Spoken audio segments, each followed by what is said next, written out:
Okay. Hey, what's up, guys? How y'all? Welcome back to the Option Select podcast. I'm Rick, and with me, as always, the Elden Ring master, Oh boy, Ruben Salazar. What's up, Ruben? what's Happy up, birthday, man? Happy birthday to you. Well, happy birthday on Wednesday. Same. We're to gonna you. celebrate tomorrow. Likewise, we're gonna celebrate tomorrow. Yeah, I can't wait, Hard. guys. I hope you guys had a wonderful week, and we want to say thank you very much for hanging out and appreciate y'all's time to listen to our podcast, whether you're catching us live on Twitch or whether you're listening to us on your way to work or you're just hanging out on a podcast platform of your choice. Thank you very much, guys. Like I said, this is the Options Like podcast. Me and Ruben, we get together on Friday nights for the most part, and we talk about what's going on, video game news, and we just share our intake, our opinions, and let you know what's going on. Again, guys, so thank you very much. We really appreciate it. Yes, we do. Thank you. Yes. We start off every podcast with how was your week? Ruben, tell me about Elden Ring. First off, I want to say, guys, that I know it's April Fools. April Fools. I know it's April Don't Fools. believe us.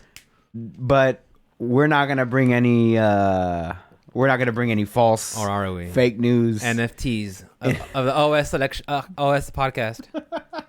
We're not gonna bring any fake news to you. We're here to bring whatever news we found before today. We're gonna do the 3-year anniversary. Just put a website. 3rd-year anniversary. With a countdown NFTs. or a countdown for a whole week. And then it'll be NFTs. We're gonna only accept. It'll be us like in Shroot ape form. bucks. It'll be us in ape form. That'll work. Yeah. That'll work. You could buy. You could use Dogecoin. Is that a real? That is real. That's but, real. But it's like based off a meme, right? It was based off of a meme. Yes. I did buy side tangent. I did buy some. I got working on my crypto portfolio. Yeah, and I bought some just a little bit of Bitcoin, and I was watching the stocks on it. It's like, God damn, this bitch went up pretty quick. Nice. So I'm just like, I think I've mentioned to you and our listeners, like, I don't see crypto as a get rich quick scheme. I see it as another form of investment. That's right. So I agree. Just put a couple of bucks in there when you can, and just let it sit. See what happens. And then take it from there. Yeah. Heck yeah. So, but anyways, I'm sorry about that. No, you're fine. As far as the week is concerned, though, nothing really too crazy, man. Work kind of flew by. Sure did. I was like counting down the days, baby. Senioritis the whole way. Yeah, counting down the days. But yeah, so I try to finish out the quarter strong, just because of our ranking system that we have at work. It goes by every quarter, so I did a bunch of sales and did a bunch of other stuff. And where are you on the list? Number 3 or 4 or something like that. I can't remember. Big money. But that was like from a month and a half ago. Okay. So now that the finalized list is going to come out, I'm going to see where I'm at. Probably by the time I get back from vacation. Okay. So perfect. we'll see where we're at. So yeah, we're on vacation. Me and you are both on vacation all this week. Can't wait. Cannot wait. My vacation started yesterday. Yours started today. Mine starts. Yeah. Or tomorrow. So yeah, I cut the grass. Nice weather for it. Getting ready for the little barbecue tomorrow. Can't wait. I went bought some gifts for you. I still need to buy something for Mikkel, but Mikkel is somehow much harder to buy for than you are, because she's the exact same that we are, but she has like more niche interests. Yeah. Right? Like ours are video games and shoes. She has her arts. She has her arts and hobbies. And it's like, you want to get her something, it has to be something specific. You have to know exactly what. Exactly, and it's a problem. She's a problem. So I was like, I called her, and she's like, "Oh, I'm painting with Travis, and this and that." I was like, "Well, what do you want for your birthday?" She goes, "I don't know, dude." And I'm like, "The fuck do you want for your birthday, man?" I told her, I was like, "What do you want for your birthday?" She's like, "I don't know. Fine, I'm just gonna go to Best Buy and let you buy something. Just let you buy whatever the fuck you want." But yeah, so. We're all insanely hard to buy for, I think, to be honest with you. But we try to make it work. So I think I got you some pretty good stuff. You'll get it tomorrow.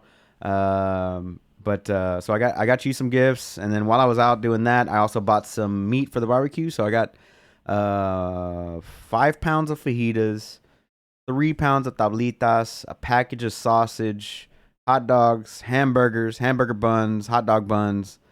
I just need people to bring the sides, bring the beers, and let's have a good fucking time tomorrow. You know what I mean? Bring the sides, bring the beers. That's all I care. It's good for my diet. That's all I care. That'll about. work. Most of it's pretty good, minus the hot dogs. The meat, yeah. It's all meat anyway. Yeah. It's like, y'all bring the sides, whatever y'all want. And like a cake. Yeah, this week's gonna be the test for my diet.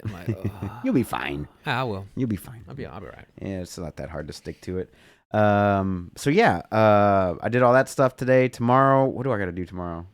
Prepare. Just get ready, get everything prepped up and ready to go. What's it called?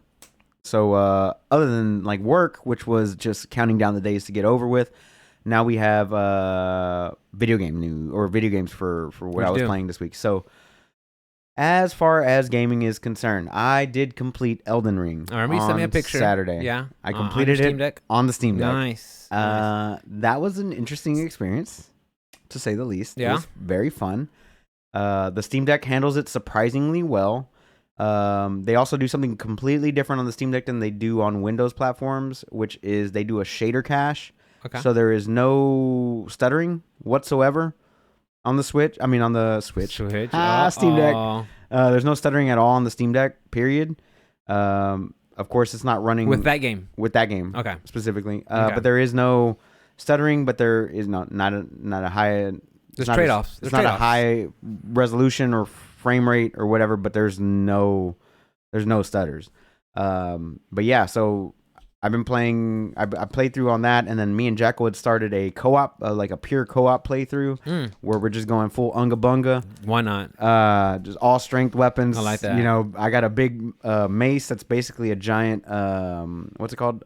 The one with the spike ball at the end. What's it called? A mace? No. Well, I mean, it's called something in the game, right? I can't remember what the fucking name is. But the one that I have is a two-hander that uses more strength or whatever, and he's been rocking something else. But I think I'm going to end up swapping to the Game of Thrones sword in this playthrough. The grafted something? The grafted sword. Either that, or we will both do Radahn's sword, which is the single that goes into the twin blade with the graft pull. And we're just going to go full on ham. And we're like, whenever we're both off at the same time, we'll go do like a couple dungeons. Call it. Yeah. And then, all right, we'll start again tomorrow if we can. If not, cool. The next day, whatever. Yeah, it's a side little playthrough anyway. Side playthrough or whatever. So, other than that, on the Steam Deck, I did a lot of gaming on the Steam Deck today because I want to, not today, but this week, I wanted to put it through its paces. Yeah. I did do some emulation. For a console that rhymes with itch. Pretendo itch. And yeah, so I was playing the new Kirby game on it. Oh yeah. It doesn't run amazingly, but it is playable. Okay. The game is surprisingly fun and kind of addicting, and it makes me want to just actually pick it up. Which is on the Switch, which is weird. Which is good because when I saw Kirby's never been one of my strong franchises. Right. It's always just been there, like, oh, cool, Kirby, little pink fluff, cool, you know. But hearing good things about this game, I'm like, okay, let's give it a shot. I kind of want to give it the Triple H, like. All right. I kind of want to give it an actual legitimate shot, though, right? Yeah. And play it with a smooth frame rate on their thing. So I might end up picking up that one at some point this week. Get a physical copy and get it off of the Steam Deck. Also, I tried out a game that I do own, which is Metroid Dread. Oh yeah. I tried that one out as emulation. That one runs perfect. Metroid Dread. I was surprised that I enjoyed it as much as I did. I mean, it was a fast game because I burned right through it, but I was like, man, this game. Pretty goddamn nice, good. Yeah, and I'll be 100% upfront with you and everybody else. That was like my first actual Metroid game that I played. Really? Yeah. Okay. I mean, I played the Super Metroid. It's the SNES version, but it was on the Switch Online. Oh, okay. I get you. So I played it there. So I was like, okay, cool. This is what it is. My first one was Fusion and then Zero Mission. I think those two. I played Fusion, on the Game first Boy person? Advance. Game Boy Advance. Prime was the first. Prime person was the first person one. No, on GameCube. GameCube And Wii. I think one of those two. But I never played those. Yeah, I mean, I played the genre. I mean, I can. I played the genre, but as for like actually sitting down playing that one, and on Switch, and I played it on the OLED Switch, I was like, okay, that's pretty good. So I tried a game that I do have and I do own, and I compared the two, and it runs a full 60 FPS the whole way through.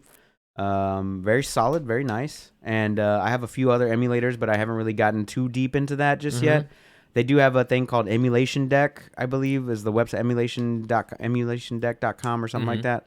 And what it will do is it'll set up your library to match whatever you have in ROMs and stuff. So if you have like a bunch of NES games and all that stuff, it'll add like the cover art, it'll categorize everything for you, and it'll all put it in your library, and you could just launch them one by one. Okay. Which is very, very cool. But I haven't set all that stuff up yet, so I'm just trying to like, I kind of want to get an additional memory card just to have ROMs on that one whenever I want to play like old school games. For sure. And then like all my new school stuff on this one. So 1 gig should cover it. Terabyte? 1 gig. Terabyte? Well, I don't know. How big are the old school games? Not big at all. But there's a lot of them. Metroid's 5 gigs and Kirby was 4. Okay, yeah. That's about... Yeah, the newer ones, yeah. That's about what they were running. So... and then the cool thing was I did it all from the Steam Deck. I didn't have to use my computer. I didn't have to do a file transfer. I was able to do everything from the Steam Deck, which is very nice. All I did was connect that little Bluetooth mouse up there, and just moved around and did what I had to do. Here you are. They also had a update this week where because as of last week, at some point last week, they didn't have a keyboard in desktop mode. You had to like download an additional software, and it kind of sucked. It was shitty.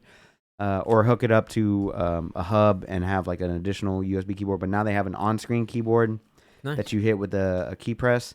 So like they're updating and they're moving forward with a bunch of other stuff. That's good, yeah, because you don't want to have a week out from release and then, oh yeah, we're gonna work on that eventually. No, we'll get to it constantly. Yeah. So they've already put out a pretty significant update with some pretty good things going on the Steam Deck, and so.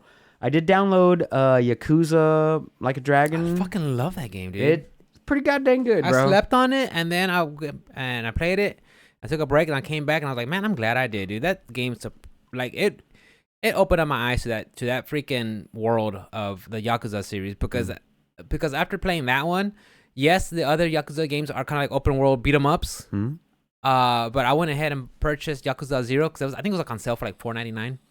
It's like, yeah, I picked that one up. So when I finish what I'm currently playing, I'm going to go back and just play those Yakuza games. Because like, those characters were so cool. I'm like, I like Ichi. I literally love Ichi, dude. I think he's so cool.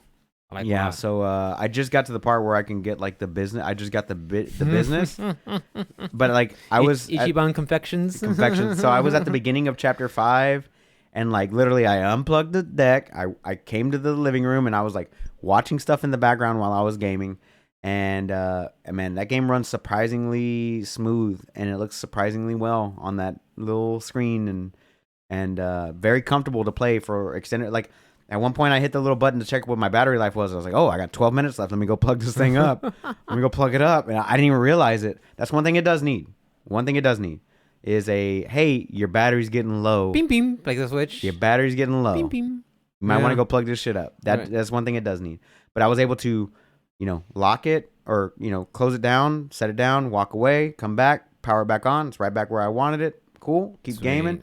Power it off, charge it, whatever, walk away, come back. It's very, very handy. So I'm digging the Steam Deck quite a bit. And I also played a bunch of other games on it. Sonic Generations was one of them. It's old. It's a few years old at this point, but it was like new school Sonic and old school side-scrolling Sonic, kind of a mix mash game that came out in like 2013 or something like that. Came out a while ago. I played some Binding of Isaac Afterbirth, which is one of my favorite roguelites. Just a twin stick shooter basically. So much fun. Some Dead Cells on it. Of course, Yakuza. Some God of War. Which plays the 2018 one? Fucking great. Yeah, it plays amazing. Someone tweeted out with the game of the year contenders for 2022 is going to be God of War and Elden Ring. I'm like, huh. Some people are already talking about this Wild West game too. What about Forbidden West? You guys gonna forget about that one? You forgot about that? Forgot about that. I mean, I'm not going to champion that one, but you guys forgot about Aloy? I did play a little bit of Forbidden West today because I also got a new controller in the mail yesterday. Show them off. What you got? I got this new scuff right here, boys. I got this new scuff right here with the back buttons on. And I'll tell you guys, I just held it right now. That grip is legit. It is very nice. Good. Is it worth $230 though? Probably not. Probably not, right? But I did want a PlayStation 5 controller with with the back paddles. The inside paddles are a little uncomfortable to hit, if I'm being completely honest, because I'm not gonna play a game. Have you actually tried it in gameplay? Yes. Okay. So I Which game? Elden Ring. Elden Ring. Okay. Elden Ring. But I also played a little bit of Horizon Forbidden West. How was it getting back in there? Were you doing constant rolls? A little bit, yeah. I was like, or constant jumps? Like, what the fuck? Yeah, so I was getting back into that a little bit. But this controller is fucking phenomenal. Well, Scuff does good product. I never had a Scuff product, but they do good stuff, right? They do very good stuff. And this one, what I liked about it is it doesn't have like a proprietary USB device, kind of like the Astro C40. It doesn't have like any, you know what I mean? Like those aftermarket controllers, they usually have like some other kind of bullshit that goes along with it. This one it's basically just a PS5 reskin with the back buttons. So I was able to connect it here to charge just it. Bluetooth it and that's it? And then just Bluetooth, like connect it for the first time with the wire, and then it turns on, turns off. Like my C40 doesn't turn on the console. Like I had to like have it wired or something like that. So I'm glad it doesn't have any of that proprietary USB dongles and stuff like that. So I'm happy for that. So I got that one in the mail yesterday, and it's playing phenomenal thus far. Would I choose that controller over an Elite 2?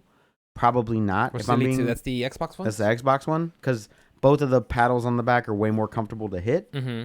And I also dig the asymmetrical view, the thumbstick layout a little bit more.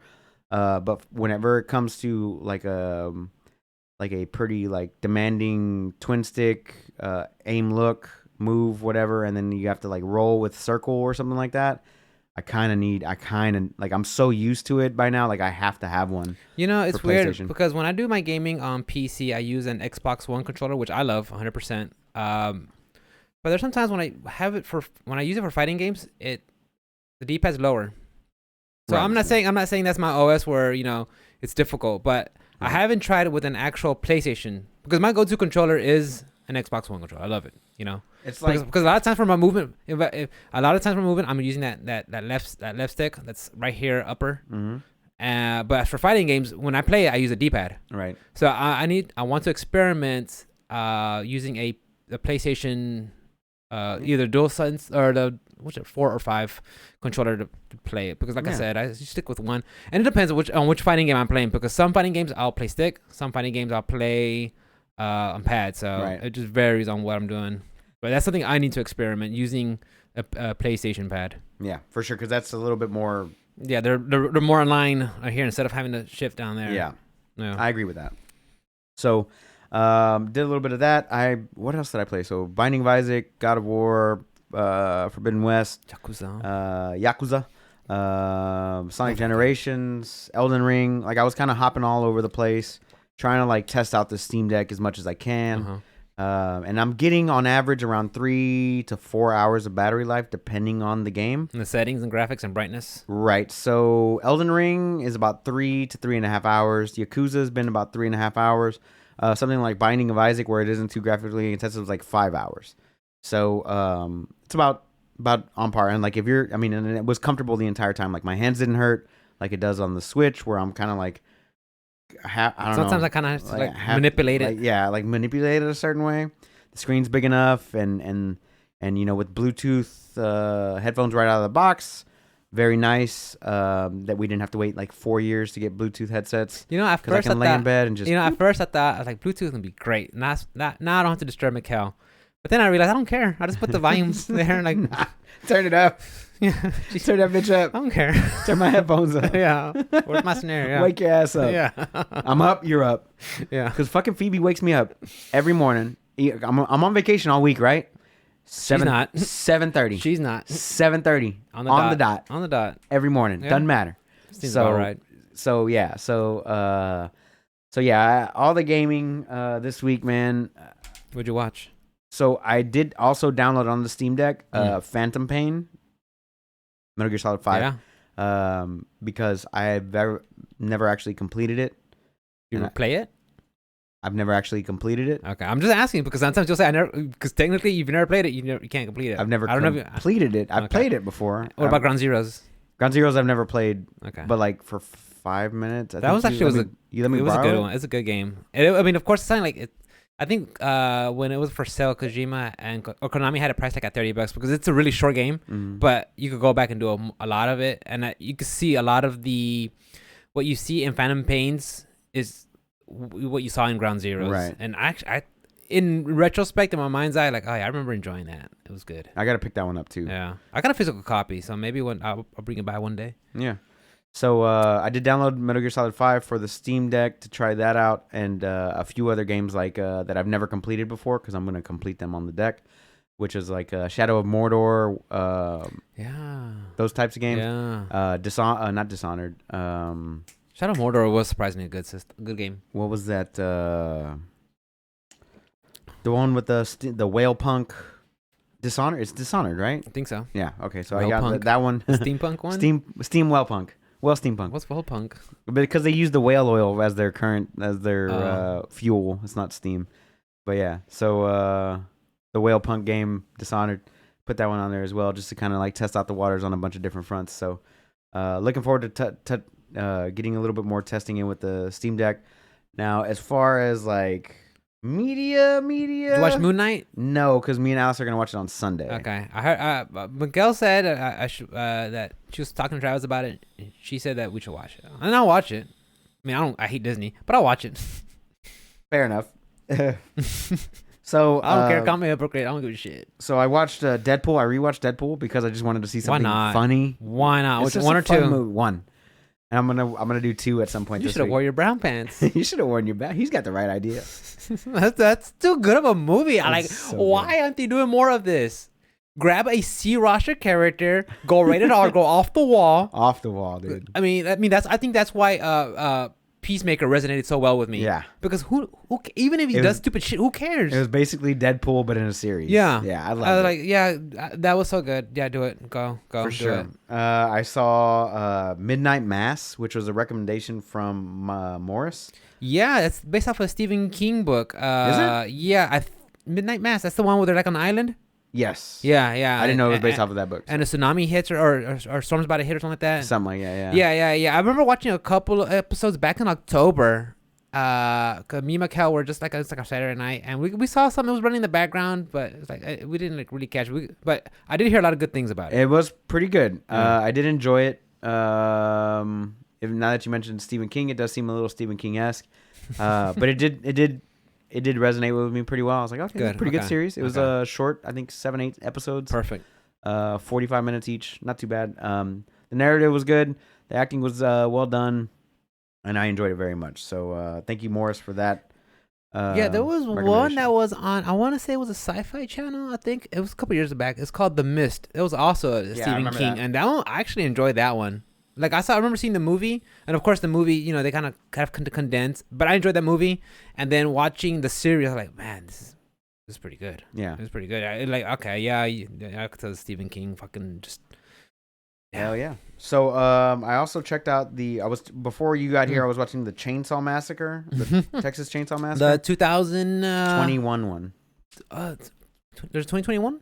Yeah, and it's surprisingly good and fucking gory. A 2021. Yeah, dude. I'm not the biggest gore fan, but I remember seeing there was like a 2000 one. I think everybody calls it the aughts now. When you say 2000, the aughts, like a double aught book. But yeah, so I was checking this one out. No actors that I know in it, but surprisingly well done so far. Like I was not mad at it at all. Is that the one that it looks like they're filming a porno? No. This one, it kind of pays homage to the original. Like there was that one lone survivor in the original movie. She kind of makes an appearance in this one, like towards the beginning or whatever. And just violent fucking movie, but really well done so far. And I mean, of course, it's a slasher flick. You know what I mean? It's not a horror movie. It's not like Paranormal Activity or whatever. So it's just. Which the first one was fine, right? And then after a while, I was like, okay, I saw it come. I've seen this formula. Yeah, we seen the first one was good. Yeah, I liked the first Paranormal. Then after a while, I was just like, oh, it's more. Cue in the jump scare right now. 9 minutes, yeah. nine movies. What are we doing here? And the Saw, Saw 1 was phenomenal. Wow, it was game changer, dude. Phenomenal. I was like, what? And then there's like Saw 500. I'm like, Saw 500. Also today, I watched the George Lopez stand-up special that he did on Netflix last year, and Really? You want to know why? I remember he was a beast back in the day. You know why? Because I've listened to all of his stand-up specials, all of them. I've listened to them on Apple Music or whatever. I've watched them on HBO whenever they're on HBO, and it's the same. It's the same jokes. Oh, really? Like it's always the same jokes. He just kind of changes it up a little bit, but it's always the same. Wow. And like if you listen to them all in a row, you're like, oh, there's that joke over here, and there's that joke over here. He'll like skip 2 specials. So I was just kind of like, it was okay. Like it made me chuckle a little bit here and there. I was like, all right, I get it. Yeah, damn. I get it. That's a bummer. But like if you go back to and like listen to all of his specials and you see how many times he does it, you're like, oh, Chocolate Bunny. That's what you're doing. Sprite. Yeah, that's what you're doing. Yak. Is that what he didn't do any of that? But like he did do the Starbucks thing. He was like, oh, you got white people in Starbucks calling the cops because black people are there. So he goes, I'm just gonna use coffee codes. He goes, I'll just use coffee codes, right? So we got 2 mocha chinos. 2 mocha chinos. They're trying to, and then we got horchata just walked in. Horchata. Oh no, that's too good. Yeah, so he did. It made me chuckle on some of those. I was like, okay, it's the same format of joke, right? Same racial stuff. And he calls the president a dumbass because it took place in like 2020 or whatever. So he's still talking shit about Trump and whatnot. So it was okay. It was meh. It's watchable. It wasn't even an hour though. It was like 47 minutes. So he didn't do a full hour. He did like 47 minutes, and it was like mostly material I'd seen before. It was like rehashed material again. I was like, okay, I get it, bro. Wow. I get it. If you enjoyed his old stuff, you'll like this one, but like be prepared for jokes you've already heard before, right? More of the same. And then the best thing that I saw this week was a series called The Dropout on Hulu, which is about Elizabeth Holmes from Theranos. Did you talk about the podcast that you were the podcast? Okay. So this is based off the podcast, but it stars Amanda Seyfried from Mean Girls. It's got I can't remember everybody's name, all the actors' names or whatever, but the guy that played the main character in 13 Reasons Why, he's like in a band or whatever. He's also in the show. I forget his name as well because I actually don't know it. But I'm on like episode 7 or 8, which is current. I caught up on the entire show this week. Cause dude, being able to play a game and like sit back on like this thing and like play on the Steam Deck and like have the TV up, pretty fucking nice. I gotta say, it's like, oh. But me, I'm the kind of person, my attention span will get divided. I have to either focus on one or the other. Something will suffer. Yeah. But the Dropout is it's not like a action. Like you can listen to it and like, and plus I've also listened to the podcast. So I already know like the story. Okay, you got the bases. So I was like, oh, okay. Oh, and I would stop, look at what. Oh, okay. I know. And it's streaming TVs. You can just pause and rewind. Whenever. Yeah. So that's all the stuff that I watched this week. I did not work out yesterday, but every other day I've worked out. Boy, thick. Show him that picture. Show him that picture. You lit a fire under my ass. Time you told me that. Show him the. We'll put the picture on our. I'll tell you again. We'll put the picture on our socials, guys. Check it out. Yeah. It's how it started and how it's going. Yeah. So we're just sitting on our fat asses drinking beer. Rick decides to send me a fucking picture on Sunday, where he like weighs in at like 150 pounds, point something, 0.4 or some shit. I won't find it. And I woke up and I saw that picture and he sent it to me and I was like. Some big old nasty feet. So I put my phone down. I walk over to the. You pour out the booze down the sink. I pull out the fucking my little fucking scale. I stand on the scale. It said 151.8, and I'm like, nope, can't have that. So immediately that day, I went grocery shopping, bought all the shit I needed for the week. I hit it hard at the gym, in my gym in the garage, and I hit it hard with the diet plus a 20-hour fast every day, and I dropped 7 pounds in a week, because fuck you. You're not going to beat me on this. I don't know how you got 7 pounds. You're not going to beat me. I don't know how you got 7 pounds. Oh, I'm sorry. 6 pounds? 6 pounds. I don't know how you got 6 pounds. That's a lot. 6 pounds. That's a lot. 6 pounds. That's a lot. So fuck yourself. It's a lot. So fuck you it's okay. for sending me that picture. Nice and steady wins the race. Fuck you for sending me that picture, by the way. But yeah, it was fun times. So I was like, nope, can't have that. Can't have that. Cannot have that. Not up in here. No. You want that 24 BMI? You want that 24 BMI? I'm at 22. You don't want to go higher. Shorter than you? You're shorter than me.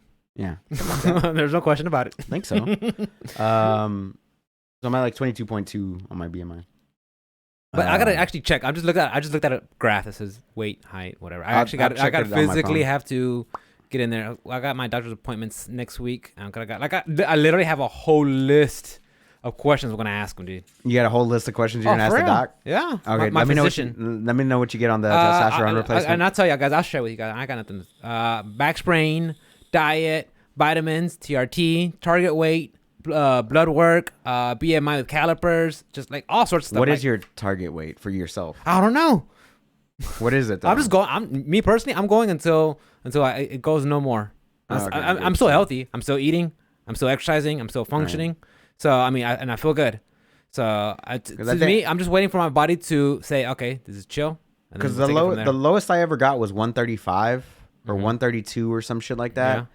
And then like I couldn't maintain that and my job during the summertime, so I had to gain weight. Yeah, I had to eat more and more food. Yeah.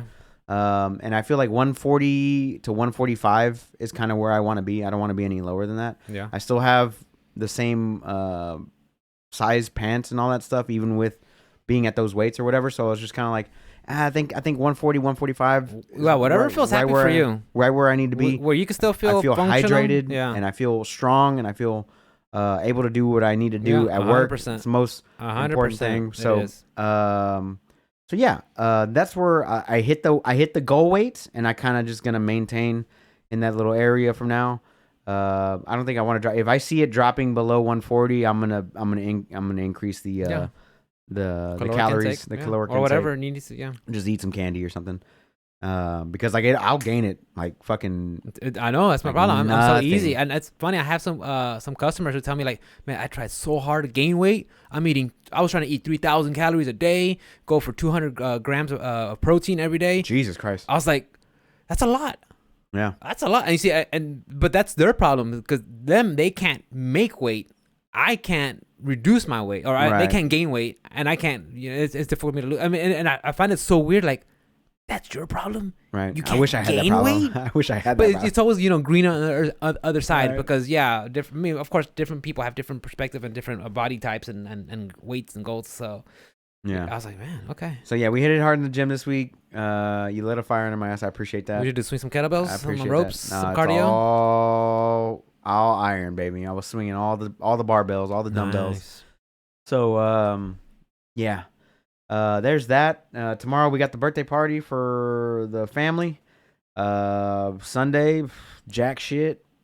Monday, jack shit. I'm gonna plan on going to IKEA. I'm gonna replace the red couches here. Nice. Gonna go with a sofa, nice long sofa. Like not like one of the, like the one in the sectional. It's not gonna be a sectional. Just a little love seat couch. Little love seat couch, whatever you want to call it. But it's gonna be longer on the legs.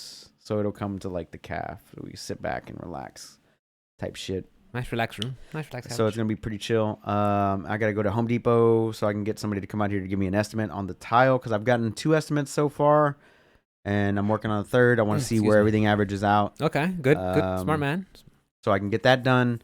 Oil change, car wash. I gotta wash my car. Other than that, it's going to be a chill week. I plan on going to the beach at some point. This week, since we're on vacation, it's gonna be a nice week, and I want to go hit up Micro Center, but nothing too crazy. That sounds like fun. I did see a 9. I did see a 3070 at Best Buy today. What? 3070 Ti. Oh, which was at like $950. So it was like actually not bad. It was $100 over market. That's not bad. It was not bad at all. It's not the best, but it's not. No. Like if it's over MSRP because of like supply and demand, and it's still coming from a big box store. I'm okay with it. Right. Now, if it's $100 over for a PlayStation 5 and you're buying it from sleazy scalper, right? No. That's the way I sit. No. But it was sitting right there, and I was like, nice. I'm glad I'm seeing them in stores again. That's a good sign. Like that's a good Best sign. Buy, just random Best Buy and Humble is just sitting right there. Okay, cool. Nice. But that's my week, man. How about you? How was your week? Tell me. Work flew by pretty good. Like I said, waiting for vacation to kick in, the first one of the year, so I'm excited for it. I got another one in June, August, and then October, and of course, like I still have my option days. It was funny. It was Tuesday, and I overheard one of the drivers like was talking to the supervisor. He's like, "Man, I need some work." I was like, "Want to take my route?" He's like, "Yeah, sure, I'll take your route." All right, see ya. Thanks, bye. So Tuesday I just came home and just like started playing. I started streaming Fire Emblem Three Houses. Yeah, I saw that. And then Mikhail showed up. She's like, "What are you doing here?" I'm like, "Streaming." Oh, hey, you live here? Yeah. You live here? I'm like, "Go away! I'm streaming." Like, I gotta go, guys. Wife's home. She'll be pissed. So Tuesday I was off. I mean, it was called like the hour stream or something like that. I watched you for a little bit. Yeah, so I was like, okay, chill. And then I put a request in for today. Like, I told my supervisor, like, hey, you think you could give me like an 8-hour day? Which like, cause we're usually planned to have 8.5 hours worth of work. Mm-hmm. But I was like, you think you just send it with 8 hours worth of work? He's like, yeah, sure, okay. So I was like, okay, nice. Clock out at a good time, come home, exercise, and then clean up and come over here. But yeah, work was pretty good. Flew by. Weather was nice. I think it was like rainy Wednesday morning, but it cleared up by 11 a.m. Yeah. So I mean, beyond that, I mean, yeah, like we're in the part in the Gulf Coast where like late March up to like mid to late April, you have this nice weather where you might need a light jacket in the morning, and then like you're at highs of 75, sunny. Mm-hmm. So it's like, okay, like weather's like super nice right now. So it's been really good. Exercising, I did. I went into it. I was like really feeling myself because over the weekend, like I looked at my weight. I was like, dude, I'm on it. Mm-hmm. I'm literally on it. I'm feeling good, dude. I'm feeling good. So I was like, you know what? It was Monday. Usually Mondays I I don't exercise. So I was like, you know what? Let me just do one of the 30-minute full body workouts. So sure enough, I just grabbed the pair of kettlebells, my 12 kilos, and I just swung those babies around, and it felt good. Tuesday I did what I do Tuesday. That's when I stayed home. I just streamed all day, so I didn't exercise. I felt a little guilty, and then I came back Wednesday, Thursday, Friday, and again tomorrow morning, Saturday. I'm gonna hit it. So, and I do a lot of kettlebells. You know that, listeners, y'all probably know that too. That's my tool of choice. But of course, whatever you could get to help you out, I'm all for it. So, So I love my kettlebells. I swing those things up and down, and I do it out of the Tabata format, 20 on, 10 off, 8 cycles. So I did that, exercising. Still on my diet, still feeling good. Weighing in at around, I think, like the whole week, I'm sub 153. Nice. Sub 52. Good. Yeah, I mean, it's good. I'm happy for you. I got my new uniforms. Thank you. I got my new uniforms in. Fast. I'm literally wearing. Yeah, I ordered them like last Friday. They came in Wednesday or Thursday. I'm wearing like size 30 shorts and like small, just polos and stuff. Nice, like, papa. Streamline, bro. It's good. I'll let you. So I'm looking good. I feel good, and I feel good. So that's the important part. Yeah. Video games. Still not touching Elden Ring, which it was funny when you were talking about you want to pick up the grafted sword and just swing that thing around. I saw somebody picking up, swinging the, what's it called? What's the Fug? The Berserk Guts' sword? The which one? It's Berserk. It's the sword that Guts uses from Berserk. It's literally just like a big old long straight edge blade. Chat, if you guys know what it is, link it on there. But it's basically Guts' sword from Berserk. Okay. I saw that. I'm like, I'm gonna look it up and get. I was like, no, Rick, that's the reason you don't want to play the game, because I was like, I had to stop myself. Don't look it up. So I was like, yeah. I was like, okay, hold on, okay. I won't look for that sword, but when I come back to the game, I'll be ready to, search for that one. I got you. Did you find it? I'm looking for it. Yeah. I mean, it's like it's a great sword. Just Google like Guts' great sword or Berserk great sword. And like I said, I was gonna look that one up, but I was like, oh, no, Rick, that's the thing. So I still haven't touched Elden Ring. I did a lot of Fire Emblem Three Houses. I think I might have mentioned it last week, guys, but I'm gonna say, like, SRPGs were never my cup of tea. I just didn't care for them, and I tried Fire Emblem before, and I was just like, okay, cool. Just a lot of sub menus. I just kind of put it away. And then it was like Sunday night where I was looking for a game to play. I was like, well, I was playing Dragon Quest 11. I was like, nah, I'm not feeling it. When I transferred some of my files, my save files, one didn't go all the way through. So I was like, I have to go, like 25 hours behind. I was already 50 hours into it. Like, okay, whatever. So I was like, let me try Fire Emblem again. And dude, am I glad I did, because I'm having a blast. I'm glad. Yeah, because it's a great game. Because, and I'm gonna say, guys, if you're a fan of the Persona 5 and Persona 5 Royal and JRPGs, which is that, if you like those kind of games, I think you're gonna like Fire Emblem Three Houses, because you get you have X amount of activities during the day to do, able to interact with certain amount of students and to get certain skill levels up, And then, of course you have, and then because you have the school slice of life in there, and then you have the whole combat. Right. And like once I got the combat clicking, I'm like, okay, I'm liking this. So now I have my tanks up. I have my tanks go up front, and then I have my snipers, my mage corps, my cavalry. I was like, oh, okay, this is all starting to come together. Oops. And I'm at the point now, like I played that game like maybe.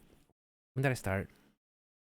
Just under 2 weeks now. Like I'm 35 hours into that game already. Okay. Playing it on the Switch handheld. I mean, I'll stream it here and there, but it's dangerous because when I play Elden Ring, I could strip myself away from the PC, go to bed. That's it. The PC's in the bedroom. I mean, is in the studio. I'm in my bedroom. I can't play it. Right. The Switch though. I feel you on that. Oh, it's too loud. Hold on. 5 more minutes, Mom. Yeah. She's like, yeah, Mikhail rolls over. She's like, it's almost 1:00. Is it? Is it though? I got one more fight. Who? And then like the fights last like 45 minutes and shit, forever. They take 45 minutes. I'm like, oh fuck, great. it's gonna wake her up and it's gonna nag her. Let me just put the volume a little bit down. That way she won't leave me alone. I should have got you a Bluetooth headset.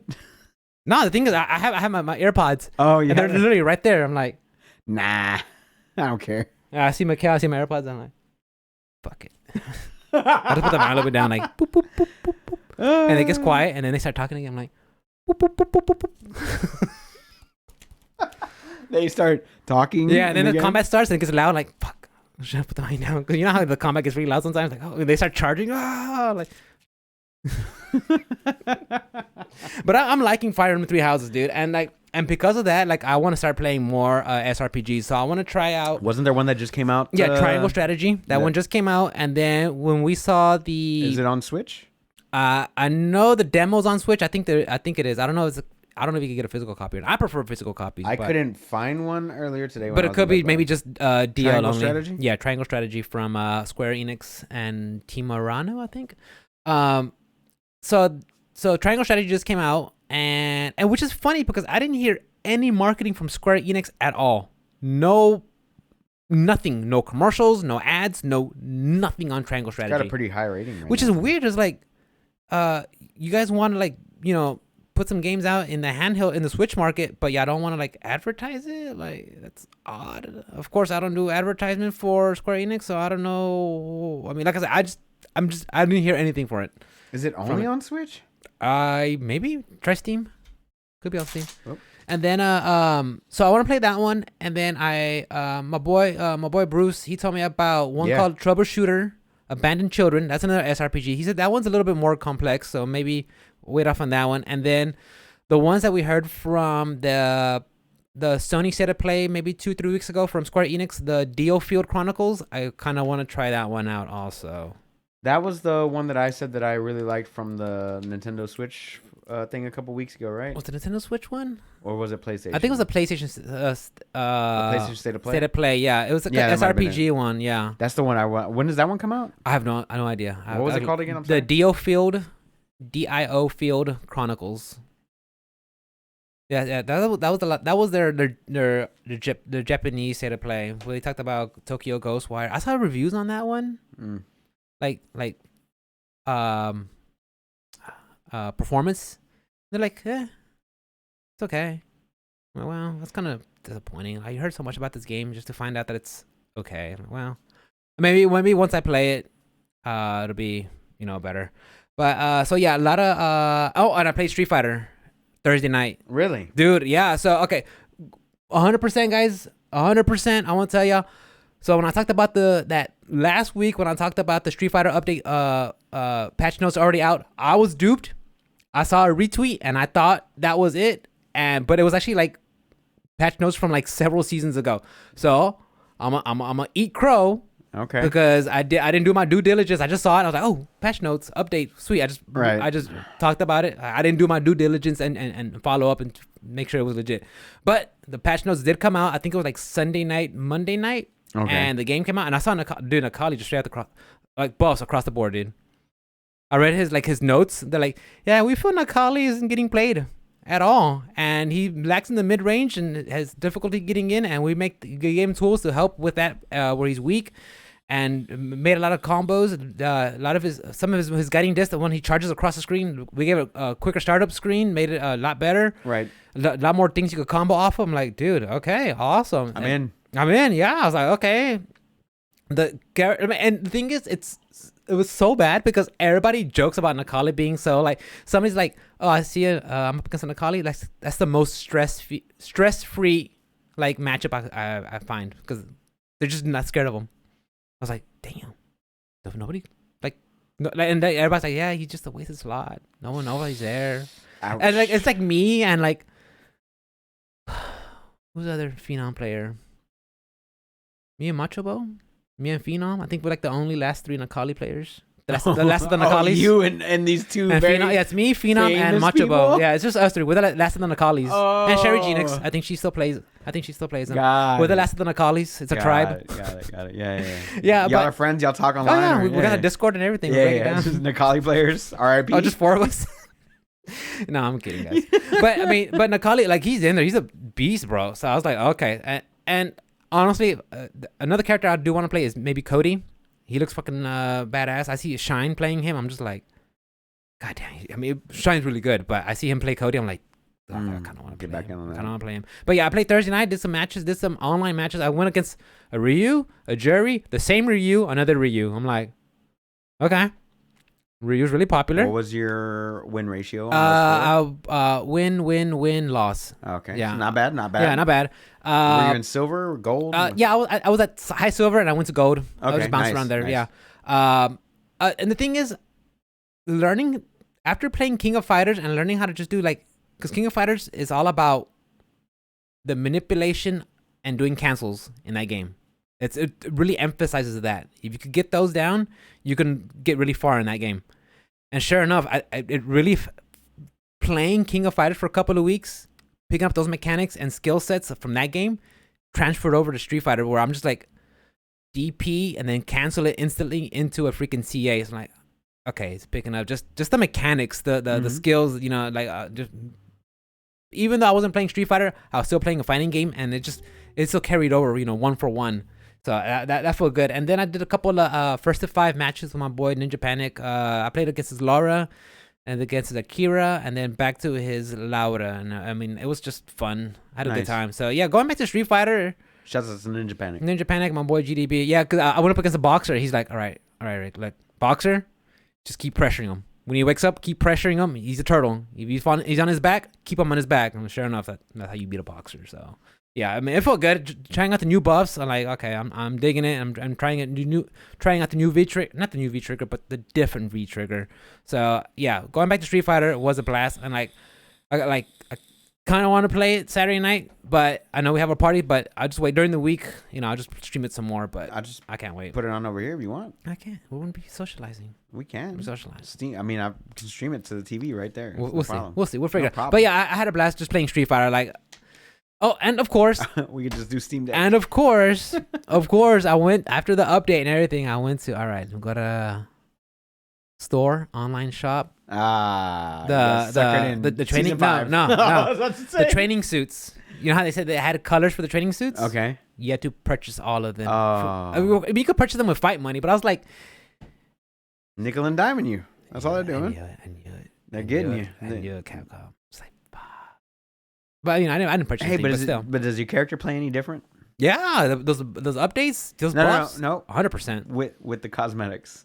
Oh no! Yeah. Who cares? But let's say, but there is a style signature thing. You know, when you come across like, that blue Urian. Okay, I know that blue Urian. That's so and so. When you see the white Akuma, I know. That's a way to signify, you know, who you're playing. Are. Yeah. It's a cosmetic thing, but it's also okay, I'm playing. Okay, this is Kevin's birdie because he has this style, this like that. I'm gonna go up against Ian's Geef because he has this look. This look. I get what you're saying. It's an extension of your personality, you know. To a certain extent, to a certain bit.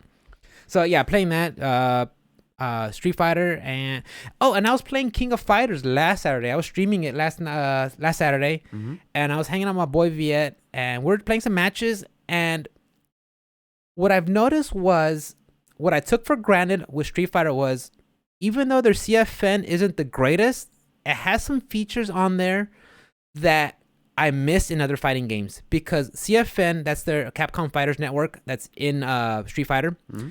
In their in-game, you could go search for player, invite to lobby, invite to match, send invite, all that stuff. Mm-hmm. King of Fighter doesn't have that, so you have to go through the Steam UI. Okay. You have to it's just not cumbersome. It's cumbersome. It's just more steps you have to. It's not as frictionless as CFN, and it wasn't until I played King of Fighters where I realized, that's one thing that I will say. It's not perfect on Capcom side, but it is a nice quality of life feature that I would like like King of Fighters to have. Right. So, but yeah, I was playing against my buddy Viet and his team and my team, and we're going back and forth. I love it. Good matches. I mean, we got on Discord and we just talk to each other and laugh and have a good time. But I think after the last update with King of Fighters 15, every once in a while, there's a chance that after you guys go to select teams, the game just freezes and you have to Alt 4 quit the game to get out because it just freezes the game and locks it up. And it happened like 3, 4, 5 times. I mean, we've tried to like you or to on both sides. Because he would start the lobby and invite me, and sometimes it'll freeze, and then I'll start the lobby and invite him, and then it wasn't after every match, but it happened enough times. It was annoying. That we were like, we just want to play Guilty Gear. Yeah, you just want to go somewhere else. Yeah, and the thing is, it sucked because we wanted to keep playing more King of Fighters. And don't get me wrong, Guilty Gear is a fun game. Right. But y'all were looking forward to playing thing. We're literally just. That would be like me and you wanting to play Elden Ring together, but the servers were down. Yeah, and then you want to play Dark Souls 3? No, I can play like Ghost of Tsushima, something like less. Yeah, you want to play Horizon Zero Dawn? It's okay. If it's okay, it's not the same, but it's not the same. Yeah. Oh, speaking of which, I did whenever I got the controller, I did plug up and set it up or whatever. But like Horizon had like an update right away because I hadn't turned on my PlayStation in a while, so I fucking went into Demon Souls and bro. What happened? Demon Souls is so beautiful. I can't. It's a wonderful game. It's gorgeous. It's not as big and as epic as fucking Elden Ring, but it hits the chords what it needs. It hits what it needs to hit. But like, and strike what it needs to strike. And like I loaded it up and I was like, oh my god, the load times. Oh my god, the graphics. Oh my god, the frame rate. Oh my god, there's no lag whenever I move from one zone to the next. Oh, it's so beautiful. Compared to what? Elden Ring. Elden Ring? I was just comparing it to Elden Ring. Demon Souls is just so top tier. And I can see why they released that article like a month before Elden Ring came out. Because like From Software was like, they did a really good job. Blue Point made it hard. Blue Point made it hard for us. Blue Point, I mean, honestly, when I hear they're remaking something, I'm like, I'm in. I'm like, in. Even if I'm not a fan of that game, like Blue Point's doing something, like, yeah. When I heard they did Shadow of the Colossus, I'm like, can we get Blue Point to do Dark Souls 1? Thanks. We get Blue Point to do Metal Gear Solid. Oh boy, I'm in. Let's go. Think about it. Yeah, for sure. 35-year anniversary.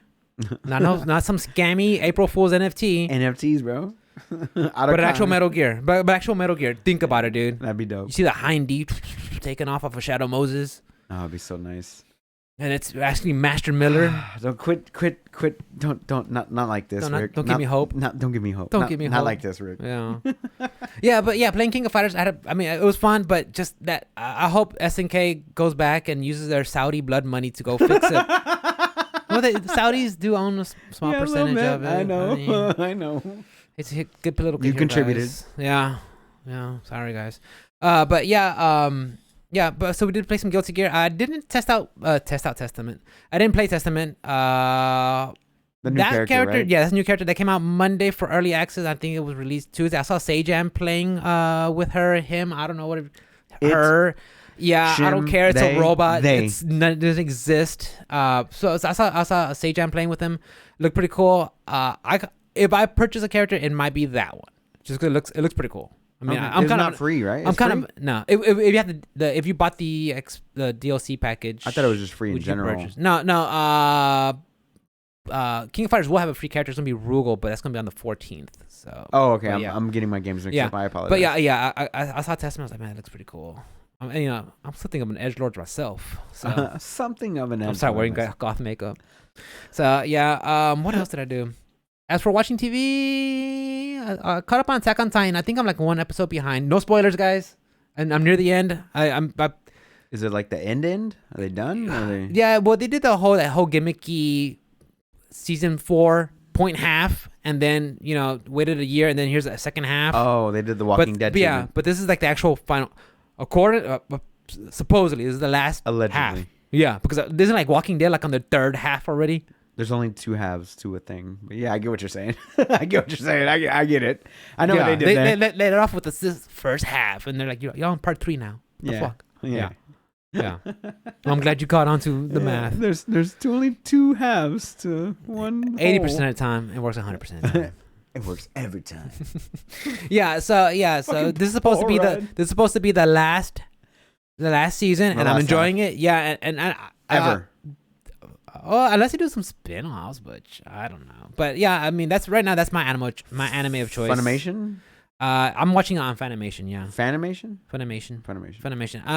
But remember we talked about the whole Crunchyroll? No, Funimation buying Crunchyroll. So I don't know if you could probably catch it there, but I know Crunchyroll has their own list. Sony, right? Of stuff. Sony bought that, yeah. I think Funimation bought Crunchyroll, but Sony already owns Funimation. If it makes any sense. I got you. Yeah, so I got you. But yeah, that's an anime that I've been watching. There's nothing another. What else did I do? Exercising, diet, gaming. Yeah, that's about it. I think if anything comes up, I'll blast it at you. Before we start the news, can we take a quick restroom break? Let's go. All right, bet. All right, we'll be right back. Don't go anywhere, guys. 2 minutes. Yeah, this is gonna be a long episode. Yeah, we got a lot of stuff.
And we're back. All right, guys. Sorry about that. Hour into our weeks, and it's our birthday week, and we're on vacation. We're gonna have lots to talk about.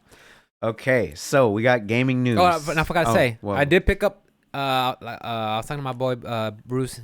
He's like, "Rick, you need to pick up Shin Megami Tensei 3." I'm like, "Okay." So I got Shega. So I got it. Came in. I was like, "Dude, awesome, sweet." And you're like, check your email. I'm like, damn. I sent him a copy. Damn. for the week because I figured he needed something to play, right? Yeah. He needs something to play. I don't know how far along he was in Fire Emblem. So he wasn't going to go back to Elden Ring. I don't know what he's doing. 9 times soon. And no fault to Elden Ring. It's just that I want to take a step back. And I'm going to come back. I still love the game. I still think it's a fantastic game. I think everyone should enjoy it and play it and give it a shot. But right now, me and Elden Ring are just seeing other people. I got it. We're going to wait. We're going to come back. And that nice, when the time is right. And then we're going to hash it out and work it. You recording? No, you're good. I'm just checking. Yeah, making sure. Yeah, no, that's one of those things. OCD, bro. Yeah, that's one of those things you want to check out. Ever since that one time. That one time where Mikkel just turned off the power. I'm going to call her out on that, bro. We did 2 podcasts for 2 hours each that day. No, one was a regular one, and the other one was like half-assed, just kind of. We had to like rush through it. Yeah, it's okay. It's all right. It's done. So we got gaming news for this week. We got a bunch of big things that happened this week before today, because today April Fool's Day, and there was a bunch of garbage. Yeah. I didn't think today was just a. So where do you want to start this week? Because I have a few things here. I don't know what you have on your list, but so I got some stuff. I got the PlayStation. I want to save that for later. We'll save that for later. Okay. Breath of the Wild 2. Yeah, let's talk about that. Let's talk about that one. So I saw the news. I saw a tweet from Nintendo, and I had a little video. So I was like, I'm gonna watch this Breath of the Wild 2. I already knew what it is. You're gonna have an announcement about a game, like right now in the middle of like at the end of Q1. I'm like, okay, let me hear. And guys, if y'all probably know this by now. If you are video game fans, but I saw it and I was like, okay, when's the new delay date? And sure enough, we want to make sure this game's good. Yeah. Good, perfect. It's a whole new experience, and delaying it to it's a whole new experience on the same map. To spring of 2023. I'm like, you know what? Okay. You know what? This game, Breath of the Wild, is the best game on Switch. It really is. Okay. If you disagree with that, it's like I don't know what you're playing, but you're not playing this game. I get it. So if they say it takes a 2023 to get it done, I'm for it. Okay. I'm fine. So I'm not butthurt about it. There's so many games that are coming out this year that you're going to be fine. You'll be fine. You'll be fine. For I sure. mean, you may not have some, Breath of the Wild content, but if go find those 500 kokoro seeds, if you 980 or 900, I'm sorry, whatever it is, go find kokoro seeds. You're fine. If not, well then just take a break. You'll go play something else. Yeah. So I was like I was like, okay, cool. They're gonna push it back and like do it, and then Twitter, of course, and everybody's like, dude, well, good thing it didn't come out because it would have been a real contention between that one and Elden Ring for Game of the Year. Yeah. I'm like, true. It's up there. Yeah. So I was like, or then people are saying, well, at least now for sure we know EldenRing's gonna be the GOTY of the year. And I'm like, well, probably, maybe. Well, you do have God of War. You have God of War coming out, and then everybody's favorite little redhead. And you still have Horizon. Yeah. And then you still have what else is coming out this year? There's got to be more. There's more. Those 3, right? We just haven't. We're just not thinking about it. Yeah, probably not. Yeah. I'm pretty sure there's way more. Yeah. But it's a bummer that it got delayed, but it's also probably in their best interest. Yeah, a game like that, they have their flagship games, but Link and Zelda and that and Ganon, all that Legend of Zelda is you lead the charge with that. Right. It's Mario, and then it's Legend of Zelda. Right. That mean you lead with that. Those have to be your strongest for sure. 100%. Do you think they release a new upgraded console by that time? No, they're just going to keep it the same. I don't think so. I think the Switch is kind of towards the end of its life cycle. I highly doubt that. I highly doubt it. No, I think the only problem with the Switch is with the Microsoft and Sony. If they go to their, and we can't even talk about PlayStation 5 Pro or Xbox S Pro. We can't many even talk rumors about that. You can't even talk. First of all, the base versions of those aren't even available yet. Right. Okay. They came out in November 2020, and people are still having a hard time to find those consoles. Correct. So they can't even talk about the Pro versions of either or console. Okay. Correct. Those two. Yeah. Yeah. So I mean, and the weakness to me that I see for Switch is these consoles will get bigger and bigger, and the games will outpace them, which is fine. Graphically, yes. Yeah, graphically, well, outpace them. But thing is, if you're playing a Switch, you're playing it for the Nintendo content and maybe the indie, and that's what I play it for. So, I mean, Yeah, you're not gonna get Fire Emblem Three Houses anywhere else. You're not gonna get Kirby anywhere else. You're not gonna get Zelda, Mario, you're not gonna Smash. get any of that stuff. You're not. No, You're for not. sure. I mean, That's why see, you play the Switch. exactly. That's what and Nintendo knows. They play their strengths. As for a new console, I mean, with the OLED Switch just coming out last September, I think they're gonna ride that one till it falls off. And honestly, the Switch, I mean, the OLED is a perfect little package. What it does, what it needs to do, it does it well. I get it. I have no problems with it. I mean, I know you said before, like, you want 4K. I'm like, in that little package? No, I don't want 4K. I want a 8K? solid 60 FPS with good load times. That's what I want. That's understandable. That's understandable. But if I gotta wait a little extra couple of seconds, I'm fine. If it's like, you know, not at 60, but the game still plays, I'm fine. I kind of just want that 60. You know, I mean, 60's fine. Don't get me wrong. But the thing is, if it doesn't happen, like, yeah, some of the games are you know, okay. Like, I I'm not gonna hold a Switch and next to a PlayStation 5 and be like, hey, come on, do 60. Like, I'm not gonna do that because it's like I know what you're capable of. Right. Yeah, I'm not here to play this on performance. I'm here to play the Nintendo. But even then, PlayStation 5 and Xbox can't even do Elden Ring at 60. Well, Elden Ring can't even do Elden Ring at 60. For sure. You know, I mean, and that's the next gen game, right? The sad thing is, I mean, I don't know what FPS was with Sekiro, but Sekiro ran so well, ran so well on my console that I mean on my PC that I was a little disappointed with Elden. And like I said, still love the game, right? But I said this 100 times. My opinion is the game is marred by the fact that there's still these little hiccups here. It doesn't ruin the game. Online shit for sure, and the open world aspect of the game. It's got to be those two things because that's the only two things that are different from Sekiro to this game. It has to be same engine. Because you pointed it out on on Discord. You were like, oh, it was like, oh, all these Call of Duties are the same ones, and then like, oh, they're the same engine, same game. They just copy pasta. Yeah, that's the same shit though. And I brought that up like a week before you had brought that meme up, and I was like, that's what I was saying fucking a few weeks ago. It's the same engine. They need to upgrade the engine. They need to optimize it. And when I mean upgrade, I mean optimize. They need to optimize it for standard resolutions, which nowadays is 1080p, 1440p, on and on and so forth. But also for the FPS counter.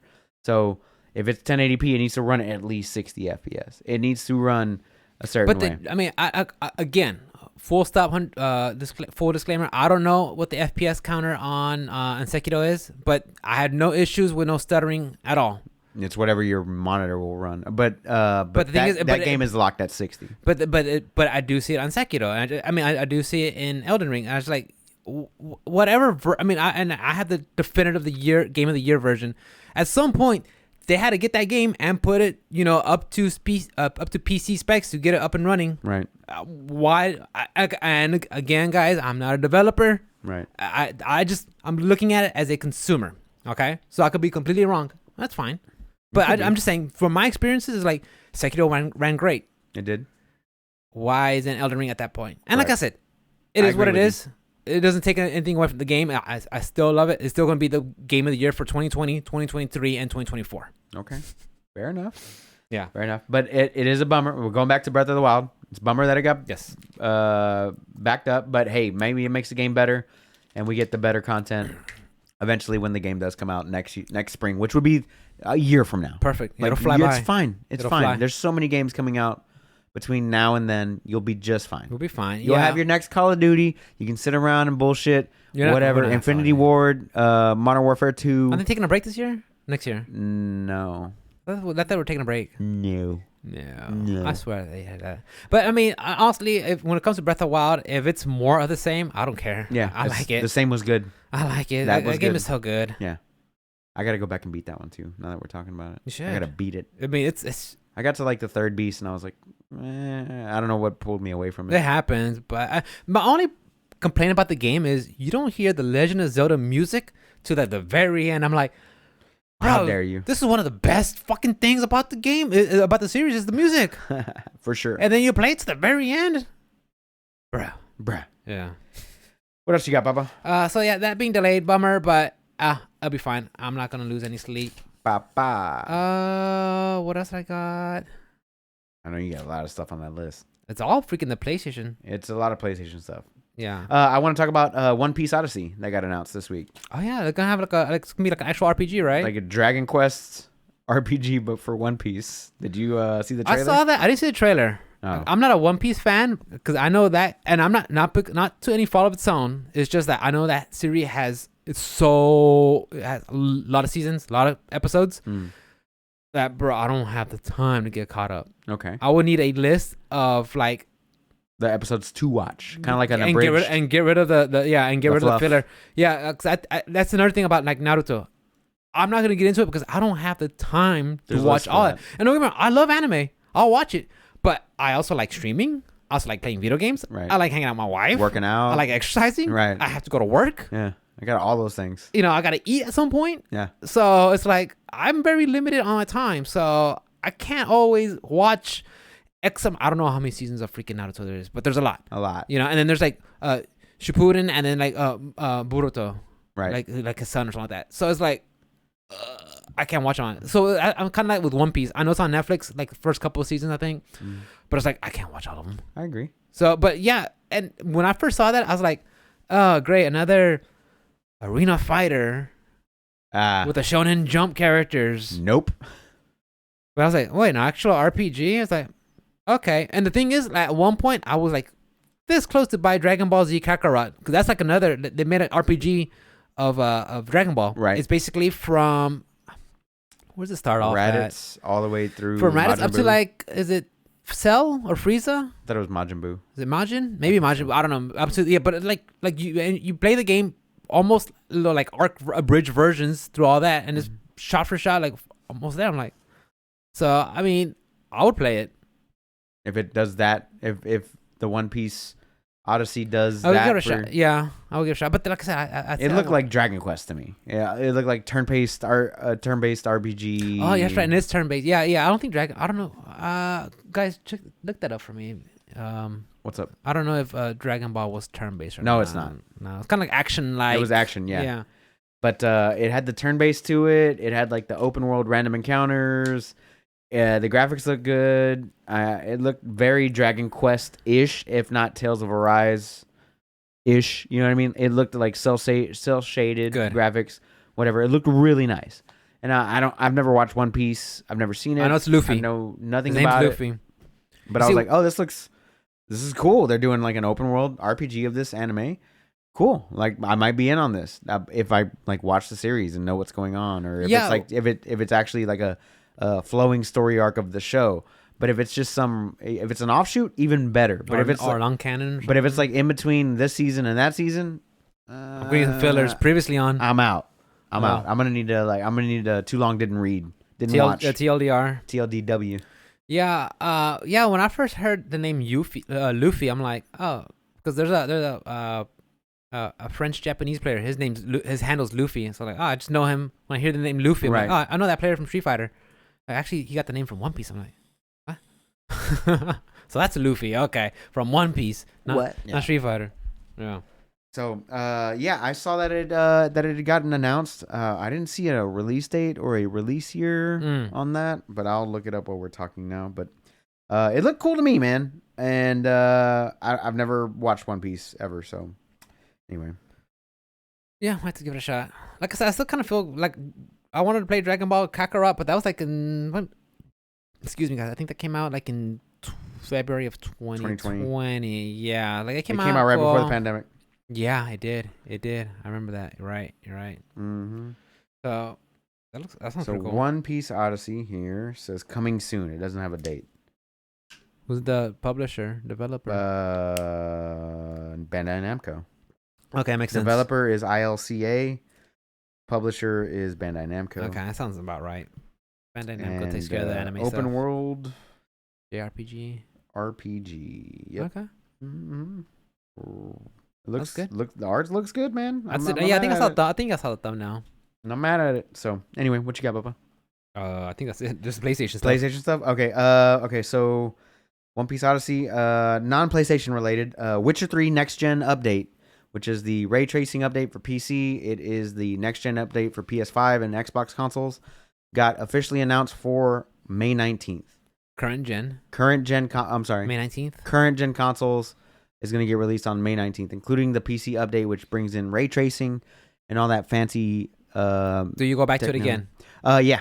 I've got it on the Steam Deck already, ready to go. I've got it on my PS5, Damn, ready to go to check out both, and on PC as well. It's already a download. Yeah, I know. It's always on the PC. It's always on the PC. I know you had that one. So I bought the PS5 version or PS4 version for $10, which it upgrades to with all the DLC and stuff. Free upgrade for $10. I was like, oh, okay, here's $10. Yeah, like I'll play a 100-hour RPG on this as long as it maintains the 60 FPS. Because it like I tried I downloaded it, played the PS4 version on the PS5. It's garbage. I couldn't do it. What was garbage about it? It's like 30 FPS or less. It was locked. Just because of that, it's garbage. It's bad. Like the combat, you need to be fluid. You need to be on point. You need to hit when you need. It's like Dark Souls. You know what I mean? Like if you're playing on the hardest difficulty, like you have to hit whenever you need to hit. That makes sense. You know when you need to block or move or dodge or whatever. Yeah. So like the 30 FPS it's a little too slow. Okay. For combat, I can see that. Yeah, because I think remember we talked about that Sony State of Play with the Japanese studios. They were bringing back JoJo's Bizarre's All-Star Battle R. Right. Well, when that game first came out, it was playing at 30 frames per second. And for a fighting game, no. So yeah, they're updating it to run 60 frames per second. So to be more closer to an actual, to be an actual fighting game, they're bringing it up. And which I want to bring up also was, I was listening to Double Tap podcast. It was one of my favorite podcasts for FGC stuff. But they were talking about how they're doing all these updates for that game, for the JoJo's Bizarre Battle All-Star. I'm just gonna call it JoJo's from here on because it's just too much. It's a mouthful. JJ's. For JJ. Now I'm calling it JoJo's. For let's say if these guys are doing all this stuff for JoJo's, like it would make sense that they give it online netcode. Good online netcode. But it hasn't been confirmed. Fair enough. But they're talking about like if they're gonna go back to rebalance everything. Rebalance the game, give some quality new features, make it at 60 frames per second. If they don't give it a netcode, like what's the reason? And I was like, that's a good point. And I hope that the fact that they are giving it, all this upgrade and attention that is included in the game because I want to play it, Right. So like that's what I'm hoping. Maybe, but maybe not. Maybe not. Like I said, but I'm hoping that. Are you still gonna play it even if it doesn't have the good netcode? If even if it doesn't have good netcode, I'm still gonna play it just because I can play the. You're a fan, right? I'm a fan. Yeah. And I 100%. I will tell you guys, I'm a fan. Of course. Yeah. So just to play the story modes and see the cross ups, because I never seen freaking Baturachi team up with Kakuin. So yeah, I'm down. I get you. Yeah. But But hopefully they have good netcode. The next thing I got was E3 is officially canceled. Oh yeah, I forgot to write that. You know what? Yeah, I forgot to write that one down. E3 is officially canceled this year, guys. So look forward to all your favorite Nintendo Directs or State of Plays or Xbox game, whatever the fuck they're gonna do. Look forward to those because we're not getting an E3 this year. And that's it. That's the bottom line. And I'm glad you brought that up because I totally forgot. And I remember seeing it. I forgot who tweeted out. I know. We'll go a little bit more on this, but I know Jeff Keighley tweeted out that Summer Game Fest is still going to be going on for June 2023, which is cool. I'm glad that's still going on. Kind of a pseudo, online event where you can see everybody show off games. But as for E3, like. It was, if you think about it, the writing was kind of on the wall because it started back in, I want to say, the E3 of 2019 where Sony's like, yeah, we're out. Yep. So you kind of just had, Microsoft and Nintendo and like, some other developers. And you're like, okay. And at that point, from what I've gathered, when I used to listen to these other podcasts, and they were talking about how instead of it being E3 being an event for game developers and the press, the media that's dedicated to covering this, it started becoming more of a convention where it allowed just, hey, who wants to come in, show up, and it didn't become an E3 expo. It was more of a convention, and it just kind of like, instead of having the media to get the hands-on experience to talk about the game and try it out like in beta or the demo builds and give you a response, it got to the point where everybody's in there. You have hour-long lines for people to try demos. So by the time they get to try it out, that it's like, you're so exhausted and busy from having to wait that it's like it lost what it was. Right. It chilled out and just became a convention, which is unfortunate. And that's when it started. I think like around 2019. Right. And ever since then, it kind of just, and of course the pandemic happened. That just kind of stuttered everything. It put it off. I think they tried doing the online. They did it online. Not 2020, but it was 2021, I think. Right. They did it online. It's kind of like half-assed, yeah. Yeah, and it's like, I mean, yeah, like I said, in retrospect, looking at it, the writing was kind of on the wall. You could tell, like, it was starting to become something it wasn't. That it wasn't meant to be. But I remember when I was a kid, I had issues of Nintendo Power. My parents bought me like a subscription. You get a Nintendo or something like that, Or you go to GameStop, you get Game Informer or whatever. And every once in a while, you hear about E3. The summer issues, E3, what's going on, and I'd always read about it. It's like, what's E3? Electronic Entertainment Expo. Yeah, and I was like, wow. And every summer, I would just read about games that are coming up, and I thought it was great. And that's what it was. It was just the developers and the media to get a hands-on experience and view and get their take and bring you the news on what's going on. And now the fact that I'm glad average Joe Schmo could try it out, but that's not what that's here for. It should have been what it was, and it started changing. It became, I guess they wanted to sell tickets. And it just wasn't what it was anymore. Maybe whenever they do decide to fully come back, they should do like a separate convention for plebs and like actual like media, actual dedicated. So hey, from 9 a.m. to noon, we're gonna do media only. That way they get the scoop first. Yeah. And then everybody else can come in from 1 to 7. That could work. And you can check it out. That could work. Open to the general public afterwards. Yeah. And maybe they should do it that way. Because, like when Apple does their press conferences or, something of that nature, it's mainly press. Because, I mean, once the press gets it, they live tweet it out. They do their videos, and then you can watch it online. What do you need to be there for? And you're right. I mean, swag? I'd rather listen to educated a publisher that has some experiences, renowned, and that has some clout with the products, right? Then we need to be there within instead of a Joe Schmo, like, who the fuck are you? So don't get me wrong. Don't get me wrong. I like the brutally honest reviews of some people that aren't shills to whatever, but right. ACG is one of my favorite reviewers for that reason. He's like, in the beginning of his review, he's like, hey, man, it's there's this thing is going to be like 15 minutes long. I'm going to go through everything, sound, design, whatever. Mm-hmm. He goes, but this is just because, your video is not going to be sponsored, by a bunch of bull crap, whatever. And then at the end of it, he's like, I buy a copy of this game to give out to a random person. Yeah. Just because if your money's on the line off of my review, I want my money to be off the line for my review as well. Yeah. So he's like, if they gave me a copy, but I'm going to buy a copy anyway, I'm going to give it to you guys. Like that's legit. That's legit. ACG's legit. I mean, honestly, just be upfront. If they say, hey, they gave me a review copy, just tell us right at the gate there's a review copy. And I dig the shit out of that whenever reviewers do that. But I think they should separate it out whenever they do decide to come back, whenever that is. They were the biggest name in it was an event. Video games. It was an event. It was an event. We watched it live. Yeah, we watched. I think our first year of our podcast. Like I think it was episode 5. It was just dedicated. We were on vacation that week, and we just dedicated all to E3. It was like a 2-hour long podcast. I mean, I had a blast. I enjoyed, and I was like I said, we were on vacation that week. I was able to just go in, like I'll wake up, eat breakfast and watch what's going on, streaming it. It's cool, awesome. Take notes. I mean, I enjoyed it. Bethesda had their conference. Yeah. Uplay. I mean, everybody. Ubisoft, EA had theirs. Everybody. Xbox, Sony. I loved it. And they were like going into it, man. It's something to look forward to. It was something to look forward to, and right now it's just kind of like, oh, okay, because now Sony says their state of play. Xbox will do their thing. Nintendo will do their whatever it's called. Their conference. I'm not surprised that. Again, the pandemic changed a lot of things. It changed what used to be. That's what it was. It used to be. This is a new way now. It used to be everybody comes into for one event, takes place over like a 4 to 5 days. Right. And now people realize we can't get together. But also, what's the point anymore?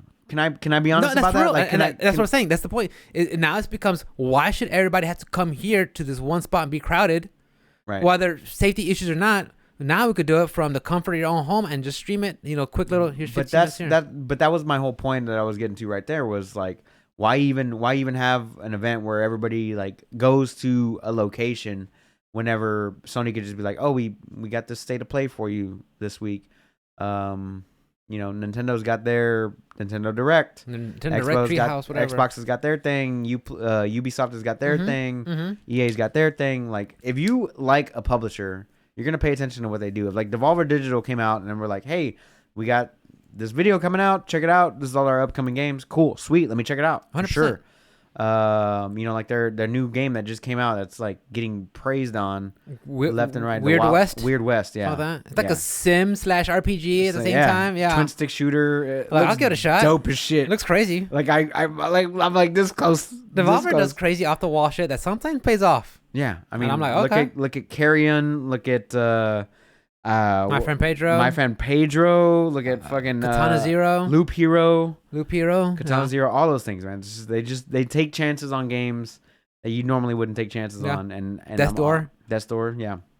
So, I would rather see something from a specific publisher or developer or something like that, and see what they got going on over, this is what they curated for us by PlayStation. Like, I want to see what Uplay's got. I want to see what I want to see what they got. Bring it to me. And I see. I mean, like, that's the future now, where they have their own presentations. But it used to be the E3 experience where the media was able to go there and go hands on and play their games and try it out. Right. With the state of plays, you can't do that. You're limited to what they show you. Right. That's it.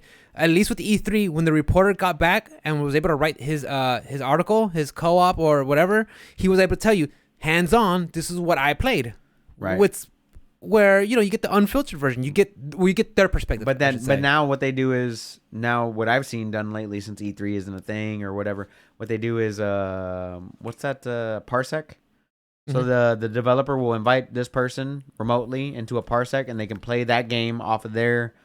The game doesn't leave. If they do that, I've never heard of it, but it's possible. Which I've seen people do is like the developer will showcase the game via Parsec to a third party or a reviewer or whatever, whoever. And they hop in there, they get an initial test via Parsec, which means it's all on the developer's hardware and all that stuff like that, and that reviewer or journalist gets to actually play the game remotely from their house, which people can still do, and I think they should do more of that. Like, hey, you can take over my computer for a little bit, play the game, hardly any lag, because Parsec is fucking great. Yeah, I mean, that's how really how Marvel people are still playing Marvel using Parsec. Parsec is really nice, and they can do things that way. I've seen people get first gameplay impressions on that, or they physically go to the office. 2K is here in Texas. You have a Ubisoft office here in Texas. You have, what I mean? Like if we were actually legit journalists that were writing stories, not that I would want to, because that sounds like a fucking nightmare, to be honest. I think it has its drawbacks and perks. Yeah, like I wouldn't want to like placate to a specific person or audience. Like I would just want to be myself, right? I love video games, but that's the only thing I do. I like video games, but like I don't want to write to the whatever woke or to the fucking alt-right or they fucking made this character androgynous. Who knows? Who cares? For real. Enjoy your game. Have a good time. Yeah. But through like Parsec, like you don't even have to leave. Like you don't even have to leave your house. You stay at home, work from home, get to test out the game for a few hours, go take it for a test run and stuff like that. I think they need more of that. I've seen it done before. They need more. They could do that. But I mean, I really do feel, now that E3 is not a thing, I really feel like, and we talked about it before, it's all about their state of plays. It's nice, controlled environments. They get to show you what they want to show you. They get to give you their bits. They get to give you their disclaimers. And it's it's for a developer, for the big companies, it's a win-win for them. Right. On their schedule when they're ready. The only people that really suffer from E3 not being a thing are like the indie developers, where they come out like they have their small game that's coming out on PlayStation 100%. Network or Xbox. Stuff like that gets eyeballs on it. And that sucks. I do feel for the indie scene, because I think that's I love the indie scene. Which is why I'm still glad that Nintendo does their Nintendo Direct Indies, and things like that. Like, Yeah. I'm glad that they still do those. PlayStation's pretty good about doing those, like, once every quarter. Basically, like, hey, we got these indie games coming out. Yeah, the big guys, every once in a while, they'll dedicate They'll throw a bone. Yeah, throw a bone to the small guys. They'll wet their beak, you know? Mm-hmm. Now, moving on to PlayStation news. Before we get into the biggest news of the week, which... So we got... Okay, for now, we know for sure E3 is canceled. Correct. We're going to have we'll predict a whole bunch of, individual mini shows. Right. State of plays, tree houses. And then we got summer games. That's still going to happen. June. So I'm happy. Yeah, I think June. So I'm happy for that. Mm-hmm. So, okay. I just wanted to recap. Right. Now, we're going to start the PlayStation news off with the April games for PlayStation Plus. Okay. Okay. So you're going to get, for PS5, you're going to get Hood, Outlaws, and Legends, which I don't know what that game is. I remember seeing some. Go on. But, okay. Then you for PS4, you get SpongeBob SquarePants Battle for Bikini Bottom remastered. Rehydrated. I'm sorry. Not remastered. Rehydrated. That's a good touch. Pardon me.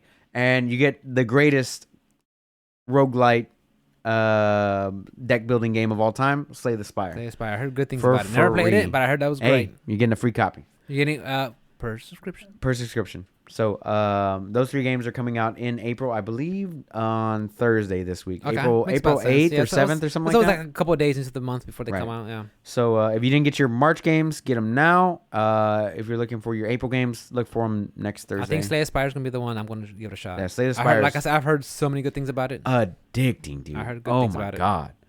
Anyway, so that being said, Persona 5 will be leaving the PS Plus collection. Oh, really? This month. Oh, guys, jump on that one. That was so good. You have to have a PS5. Yes. To have the PS Plus collection. So if you have a PS5 and you haven't added those to your catalog, get somebody who has a PS5, log into their shit, get all of your games, guys, make sure Persona 5 is one of them. Persona 5, like, I am a RPG fan. Persona 5, you get that one. You get Persona 5. If you love JRPGs, you get Persona 5. That one's just... God, man, I tell Mikkel all the time, and she's tired of hearing it, but I love that game so much. I love the soundtrack. I love the style. I love play Persona. I am 100% advocate for playing that game. Yeah, but I'm not sure why it's leaving. Maybe contract with Atlas. It might be. I'll look it up right now while we're talking. But going back to the Sony April games, Hood, what's it called? Legends and Outlaws. Yes. So somebody posted up concurrent players on Steam. Of course, it's Steam, and it was like really low. Apparently, it's a 4v4 game where somebody is in the fortress and has to defend it, and there's 4 that need to get into the fortress, get in there, and steal. Like, the concept sounds really awesome. I think that sounds like a really fun game. But if you don't have the player base, like, I don't know how that works. Right. That has to be. I mean, I don't know. Again, I don't play team-based games, but that has to suck if the game doesn't provide bots or I don't know. But I remember they good matchmaking, good netcode. Good matchmaking. Yes, yes. Thank you for helping with that. Yeah, I mean, if the game doesn't have that, then that's gonna hurt. So I like VoIP for those type of games too. It needs to happen. If you don't have good voice over internet. Yeah, so like a chat client. Oh, okay. Yeah. If you don't have like a good chat, voice chat in those type of games where you have to coordinate with people, especially randoms, if you're going to hop in with randoms.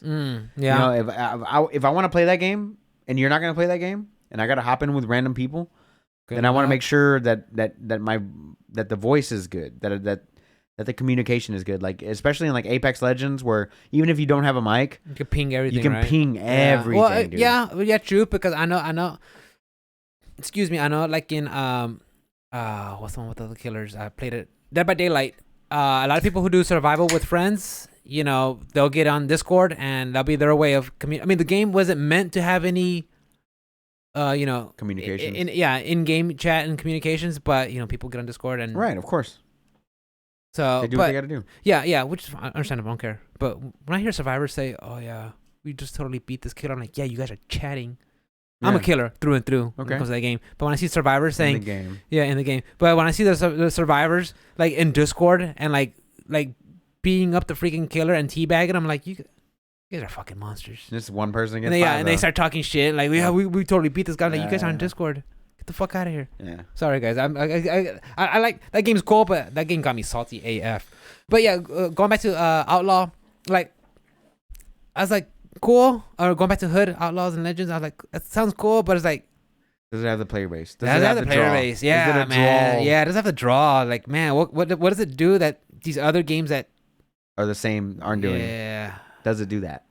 But maybe it's phenomenal. It's a day one release on PS Plus. Yeah, but maybe with being on PS Plus, maybe that'll give it a nice life boost. That bump. A shot, to people to play it again. So we'll see.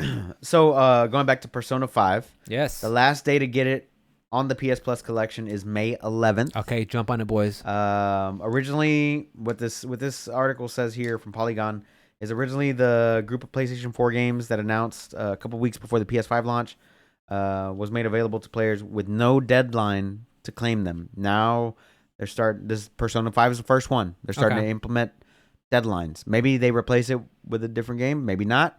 Maybe it goes from 20 to 19. Like, you know what I mean? Like, It happens, yeah. Who knows? Like I said, I wouldn't be surprised if it's a contract. I think you could have our game on here up till X amount of days, or maybe, I wouldn't be surprised if the Sony games should stay up there, which is fine. So it's understandable. it is a third-party game. Yeah. Here's my thought process.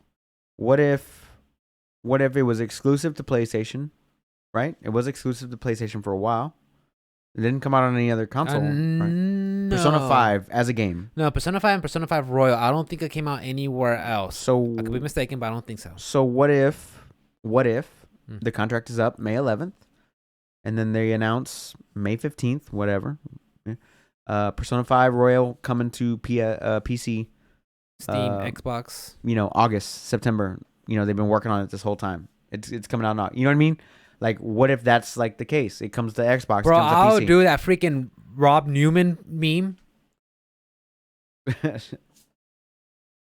Yeah, I'll be doing that, bro. If I like, hey, Persona 5 is coming to Switch, I'll be like, yeah. Okay. I'm a fucking fanboy. I love know. that game. So if that does happen, I'm like, okay. If it comes out for Steam, it's immediately going on the deck. Like, it's gonna be a game I gotta play. It's a good game. So, But maybe, yeah, maybe, yeah, maybe not. And the thing is, like, yeah, if you look at Persona 5, it's not an intensely graphic game. No, it's cel-shaded. I mean, yeah, it's cel shaded. I mean, you're walking, you're a high school kid that goes to the imaginary world and beat demons. Yep. It's not. Yeah, I mean, if the freaking Switch handled Persona 5 Strikers, it can handle freaking Persona 5 Royal. Just right. saying. So, I get it. yeah. So yeah, that's what I've got for the other PlayStation news. Now we got to hit the big news. So you wanna take this one over? Yeah. Yeah. Go ahead. So, guys, we saw this one. It's and I remember seeing. I think it was Jason Schreier. He tweeted out that Bloomberg magazine talked about back in December. There was rumors that PlayStation was going to release their streaming service, and then we talked about it more a couple months later. I think it was codenamed Spartacus. Remember that part? Correct.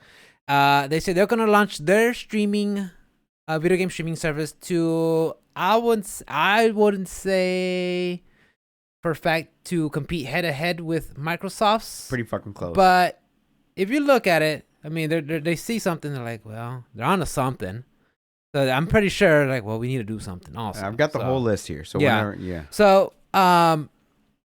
so they're gonna have, according to the PlayStation blog, all new PlayStation Plus launches in June with 700 plus games and more value than ever. This is their quotes, okay? So they're gonna remember, guys. I'm quoting some of these parts from the PlayStation blog. So they're gonna kind of word it and hype it to be like for PlayStation. By PlayStation, which I used to listen to a PlayStation a podcast, and when they were talking about Sony products, but it got to one point where they just started hardcore shilling for everything, and I'm like, okay, I just kind of did that whole like, yeah, I all right, fam. I like listen to it so I could get some perspectives from Right. the PlayStation side, some developers from in the studios and stuff. Yeah. But after a while, it's like, oh, you guys are straight up 100% shilling Of course. for everything Sony. Like you guys are thinking like they shit gold. Is like, and that's not true. But that's my whole perspective on video games. Like I don't care what platform it's on. If it's as long as it plays well, it's fun, and I'm intrigued. I don't care. Of course, yeah. I don't care what but like I platform said, it's but on. yeah, but these are company men I get it. that they have to rep their company. Their polos say, Sony are here, and they have to sell it. I understand. I get it. I understand. But Okay. after a while, though, when you start you listen at something, It's too much. you start like, okay, let's cut the shit. Yeah, just be real. Yeah, be real. Be real. Be real. Yeah, be real. So we're gonna be real with you right now. 100%. Because we're So- not chills. No, not at all. Yet. It has to be a really good Yo, product. Sony, holla at me. It From has to be- software, holla It has at to us. be a really good product that I like, and even then, I'll call them out. So the PlayStation Plus Essential, that'll be the same benefits as the PlayStation Plus members. It'll be 2 monthly exclusive downloadable games, some discounts, some cloud storage for your save games, and some online multiplayer access. Right. So it's like That's gonna be for $10 a month, $25 yes. quarterly, and $60 a year. Yeah, $99, $24.99, and $59.99, which is basic rate. Honestly, I'm a member, guys, but I'm gonna be 100% with you guys. I buy it around December when they go on sale for half price, Right. and I only buy it if I know I'm playing something that I'm gonna use it for roughly. I think I was playing Demons all the time, and I don't think I need the multiplayer, but Nope. I was gonna play something. I wanted to stay connected for some odd reason. I don't remember, but at half the price, I'm like, Right. okay, I could justify it. Fine, and you got to remember also, guys. I do a lot of PC gaming. You do a lot of PC gaming. Mm-hmm. Steam says, "Oh, cloud save, yeah, it's free." It's free. Yeah, Multiplayer, free. yeah, and that to me is the strong suit. That's another reason why I have the Nintendo Online subscription. I like the cloud saves. Mm-hmm. At the same time, they're holding my cloud saves hostage because Correct. the You gotta second pay that $20 a the month. second that goes is like that. I mean, I don't know. I mean, yeah, it's a save file, guys. You can let it go whenever. But sometimes when you look at some of your games, where I'm like, yeah, I'll put Hours. yeah, I put some time in. I would work. Yeah, I don't want to get rid of this file. You Right. know. So I mean, take it as you may. The consoles, they still have this stuff where the cloud storage, but it is what it is. It costs money to run these servers, dude. And it does cost money. And we know that. We know that for a fact, guys. So that's the basic one. Then we the essential one. Don't call me basic. The PlayStation Plus Extra. So it provides benefits from this essential tier. Adds a catalog of up to 400 asterisks of the most enjoyable PlayStation 4 and 5 games, including blockbuster hits from PSP, from our PlayStation Studio catalog and third-party partners. Games in the extra tier are downloadable for play, $14.99 a month. $40 a quarter. Yeah, I'm sorry, $14.99, $39.99 for a quarter, and $99.99 a year. Right. So I mean, think about it, guys. It's starting to add up. We're getting to Amazon prices. Yeah, we're getting up there. We haven't quite hit it yet. And the thing is, Amazon, as long as I get my 2-day shipping, that's all I care. You get 2-day shipping. You get streaming. You get audio. You I know. Get audio books. You get all this stuff. That's a lot for $120 You get a month. all that good stuff. Yeah. But it boils down: do they mess with my 2-day shipping? I get overnight here. Well, yeah, you're in a close that's area. fucking great. It's a close area, but. And honestly, there have been a couple of times where me and Mikkel order something. I was like, it's going to take 5 days. Like, 5 days?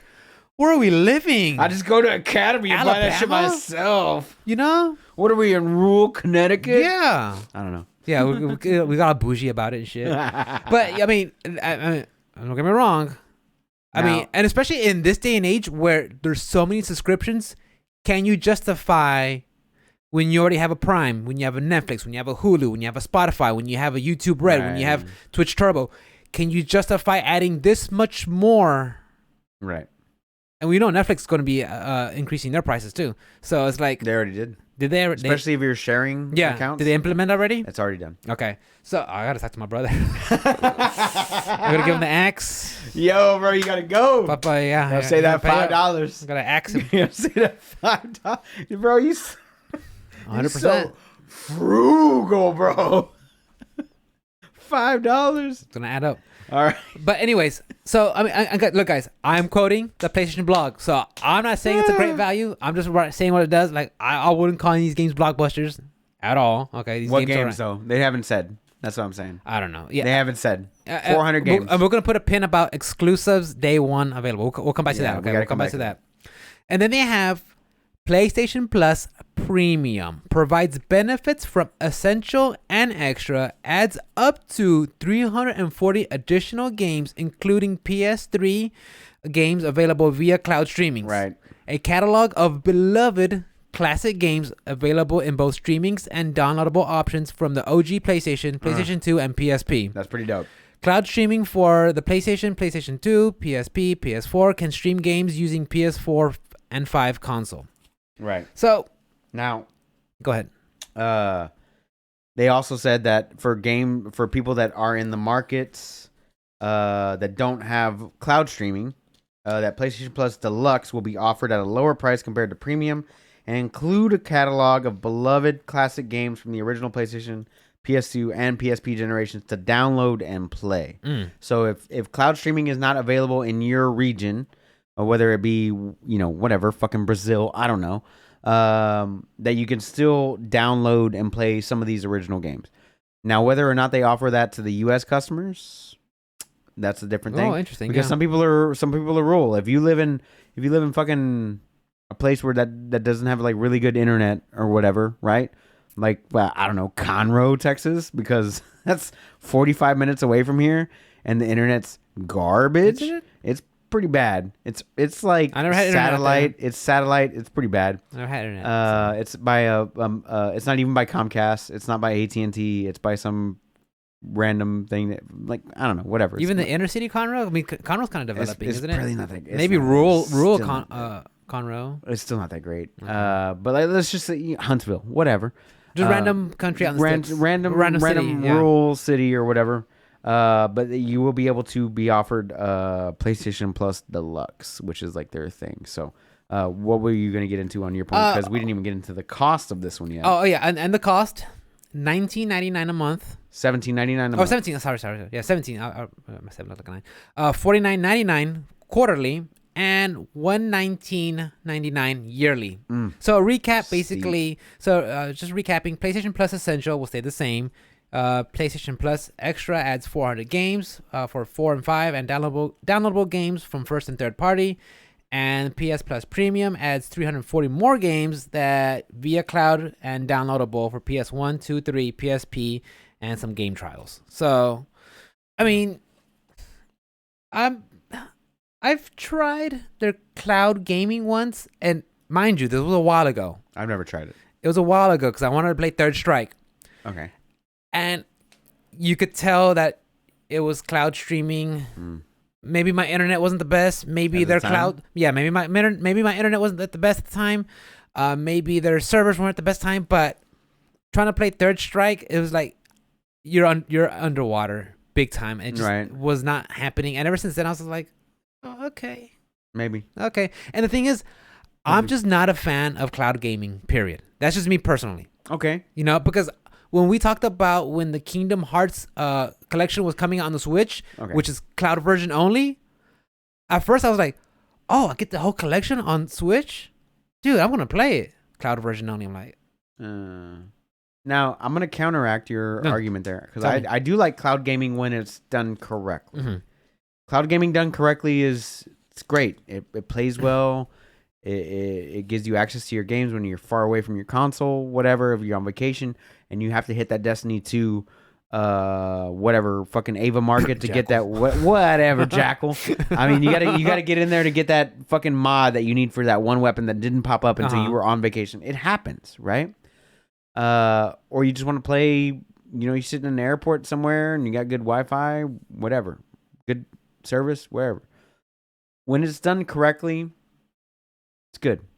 Whenever it's done the way Kingdom Hearts was done on Nintendo Switch, not so much. Stay away from those. Definitely pay attention to people who are actually reviewing those and getting review copies on those. Good point. For sure. Good point. But if you get like a trial of Xbox Game Pass for like $1, and you can connect your phone to a controller and play from anywhere, and then you can actually see the response. Like I had no issues on Xbox Game Cloud ever. Mm-hmm. I've never tried PlayStation Plus, or PlayStation. Was it Now or PS Now? Yeah. Right. I've never tried that one. I can't speak for it. I'm not gonna. I have tried the Steam streaming. That one works pretty well. The Nvidia one? No, Steam. But Just straight up have Steam. you tried the Nvidia one? The Nvidia one I've tried. That one's pretty good because what that one does is you get to link your accounts, right? You get to link your accounts. So if I have Uplay or Epic Games or whatever, I sign into all my accounts on Nvidia's website. And as long as I own the game on that service, I get to stream. It doesn't run off my computer.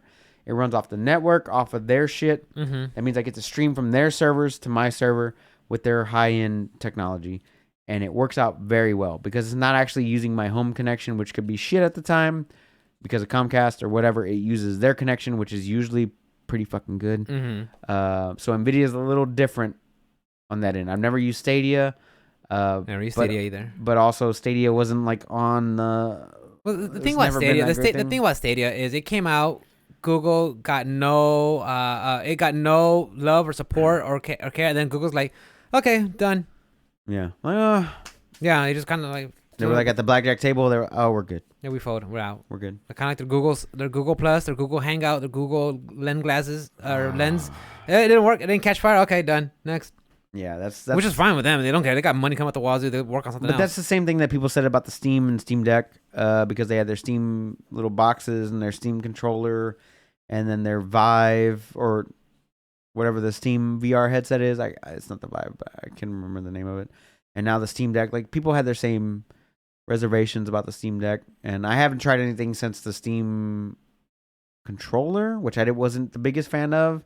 But as soon as I saw 2 analog sticks on the Steam Deck, I was like, "Oh, I'm in. Like, let's go." Yeah, I'm cautious of everything I see. I mean, especially when it's a new of. Like, I like Steam Deck. I think it's cool, but I'm gonna wait till For sure, I get it. Yeah, if I tune it.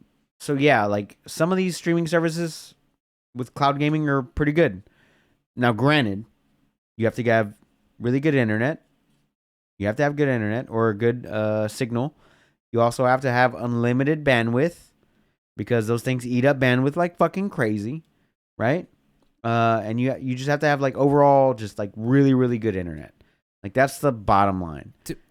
To like maintain your streaming service. And you're right, but to me that's already so many moving parts, so many things that you have to check off. Correct. But what they're saying here with the premium and the other ones, premium and the extra. Extra is downloadable games. Extra is just 400 PS4, PS5 downloadable games. You can download them whenever you want as long as you maintain your subscription. Cool. Very much like I'll compare it to Xbox Game Pass. Yeah. Correct. That's more of the Game Pass area. It's $15 a month. It compares directly with Game Pass.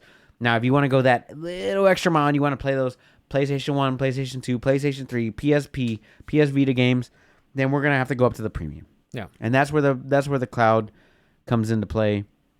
Because for whatever the fuck reason, Sony can't emulate PS3 games that well because it had that Cell processor, which was like 9 cores. Still, it's so hard to do. X amount of years down the road, it is biting them in the ass still. But I can fucking pick it up and play on my Steam Deck.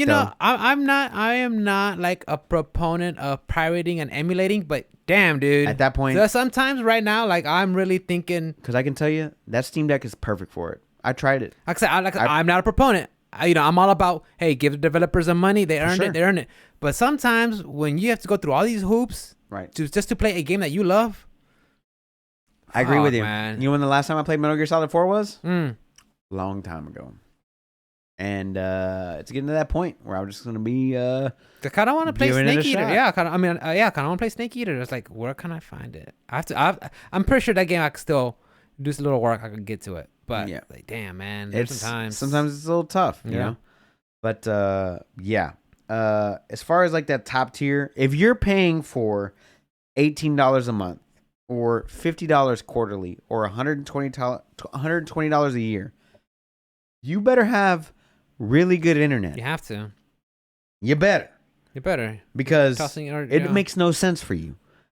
It makes no sense for you. If you're living in a place with decent, whatever, 20 megabytes download with like a 5 megabyte upload. Oh God, no, you ain't doing nothing. Then you're not. I mean, that's decent. It's decent. You're good. You're better off with essential and or the extra. But if you're like gigabyte internet, like me or you, then and if we were like attracted to that top tier, then we could go for that top tier. It's fine for me and you. But like people who are living in the sticks that have like shit satellite internet, I'm sure they know. Then they need to know. Like you can still be a gamer in the sticks.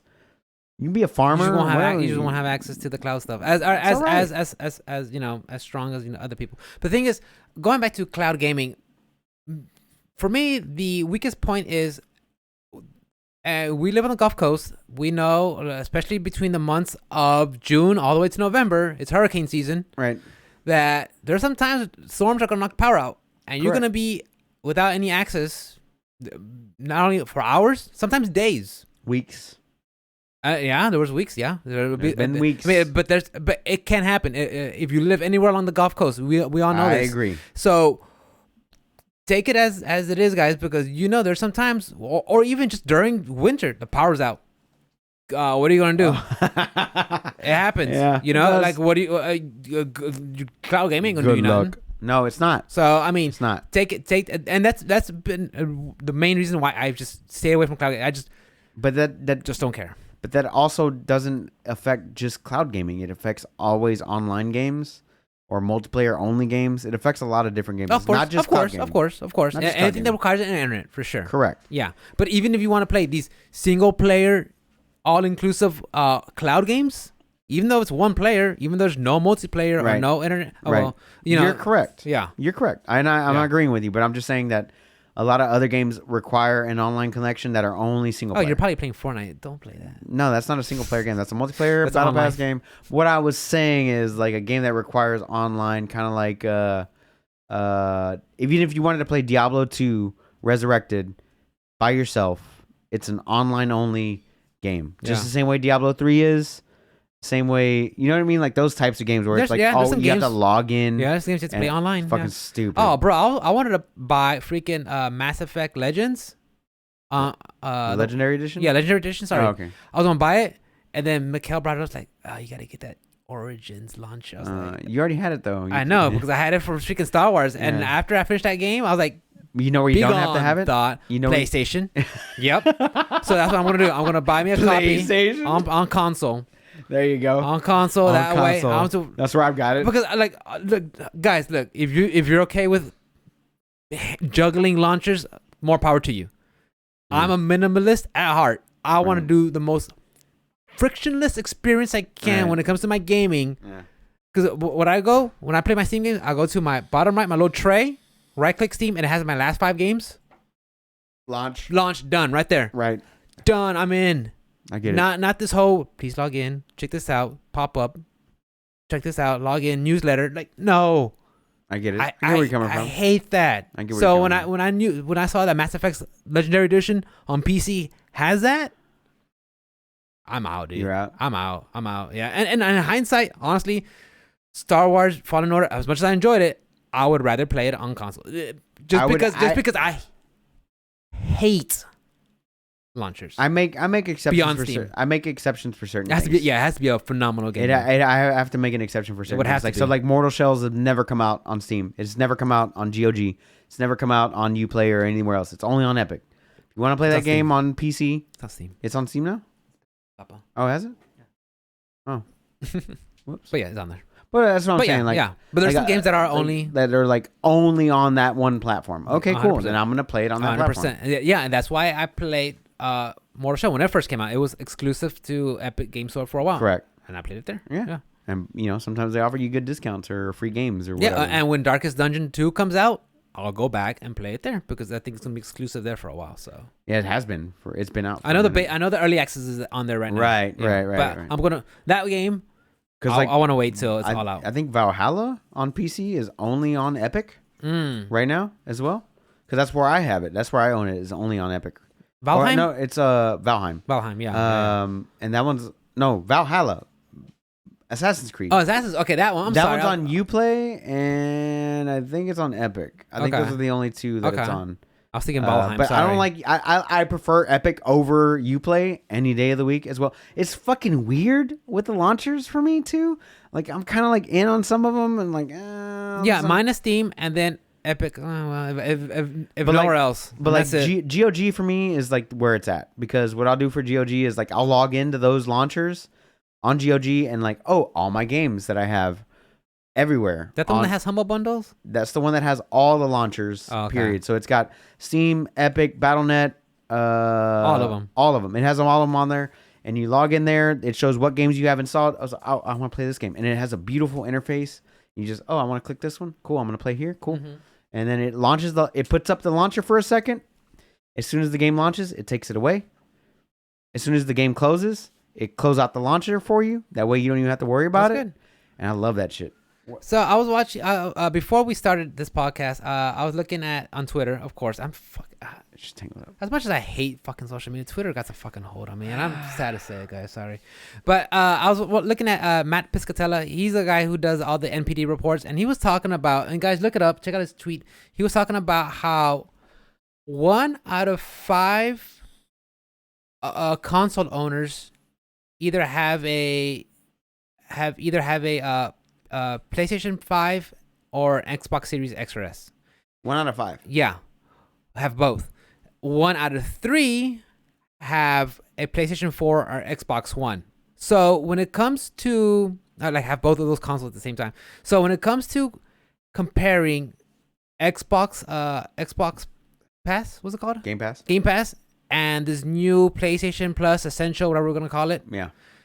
It doesn't. They don't really go head to head because, like I said, it's 1 out of 5 or 1 out of 3 that owns this. So you can't compare them to these two services. They probably either have one or the other for the most part. So he said maybe it's not a straight competition. It's just something to supplement their gaming, for each company to supplement their gaming experience for their online subscription stuff. So this is one question that we haven't talked about or asked each other yet. Will you be swapping to a higher tier? Because we're both base. I'm fine with basic. You're fine with basic? I'm fine with basic. Like I said, and I even wait till it goes on sale for 50% off.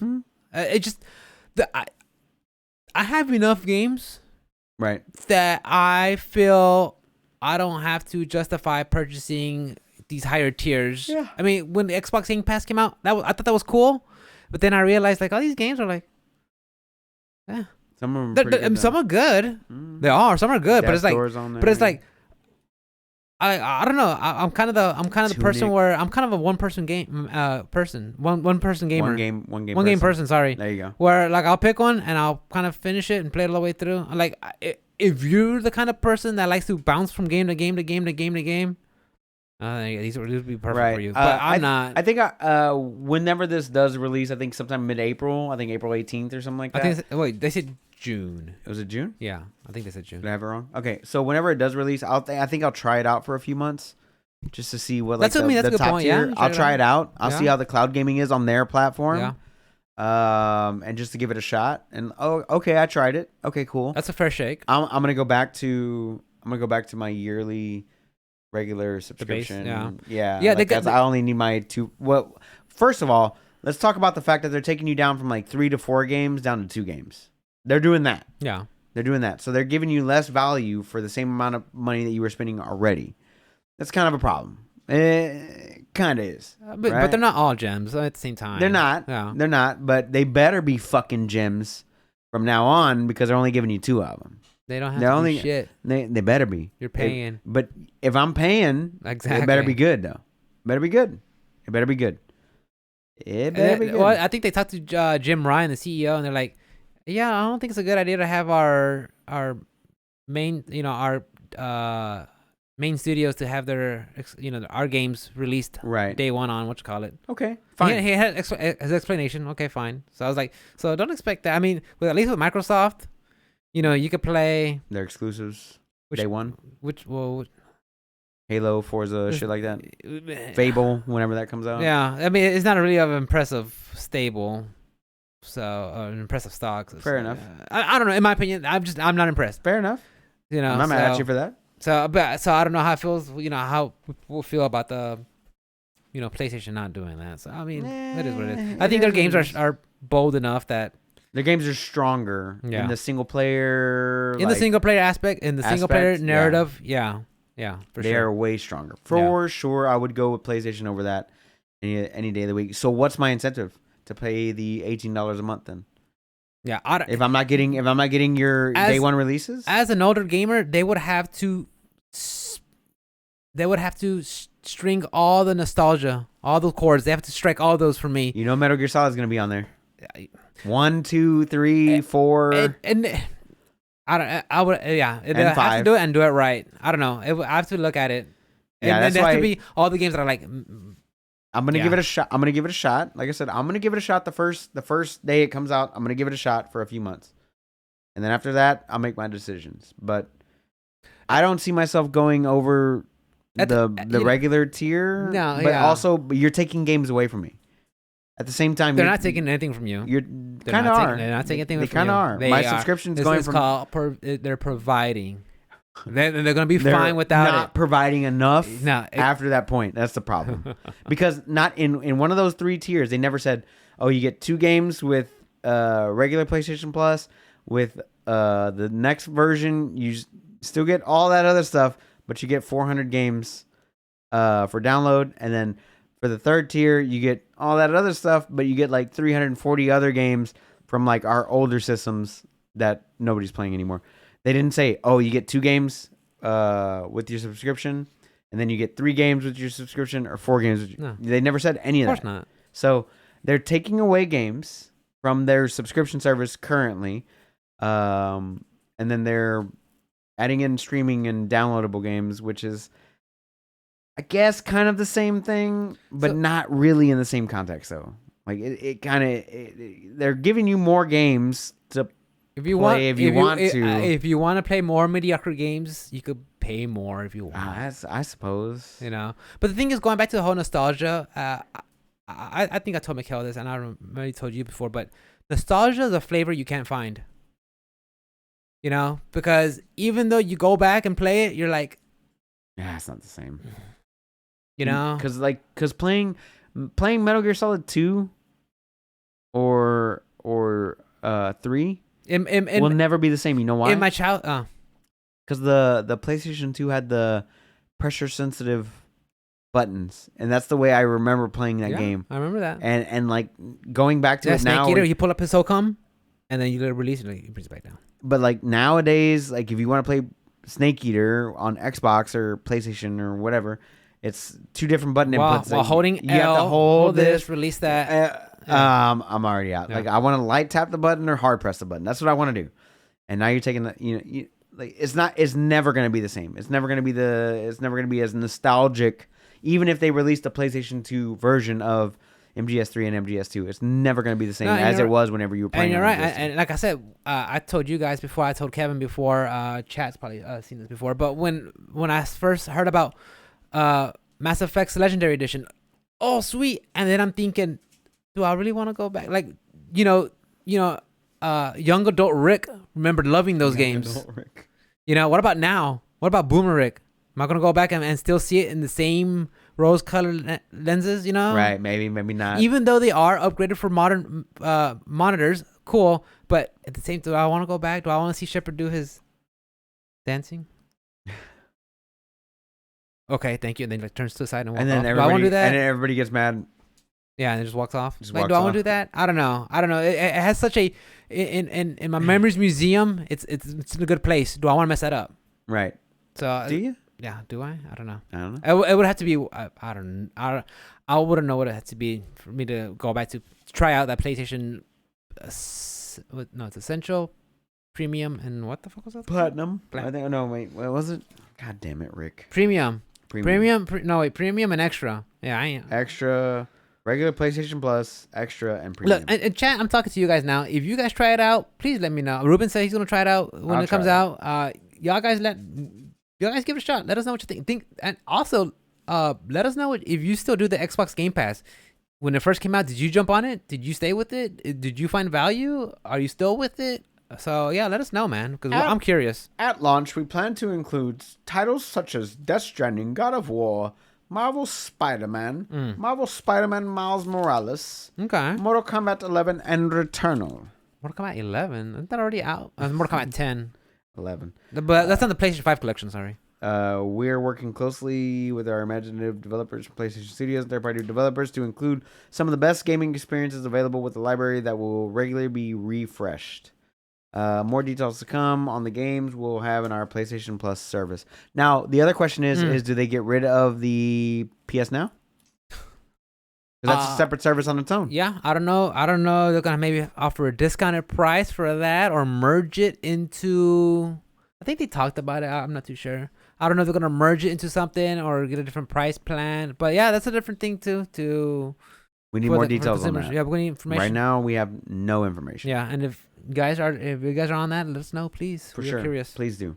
But that's all I got for this week. Unless you got something else, dude. We are 2:15 in. This is the longest episode we've had in a few months. Yeah, I was actually going through the list. I was like, well, I think we had one like 240 at one point. I was like, what the fuck are we talking about? Nonsense. Yeah, probably what it was. Hey. No, that's about it for me. Like I said, guys, I'll be on vacation this week. I'll be streaming a lot of it. Mostly 3 houses, maybe some Shin Megami, maybe some Street Fighter. Street Fighter's starting to.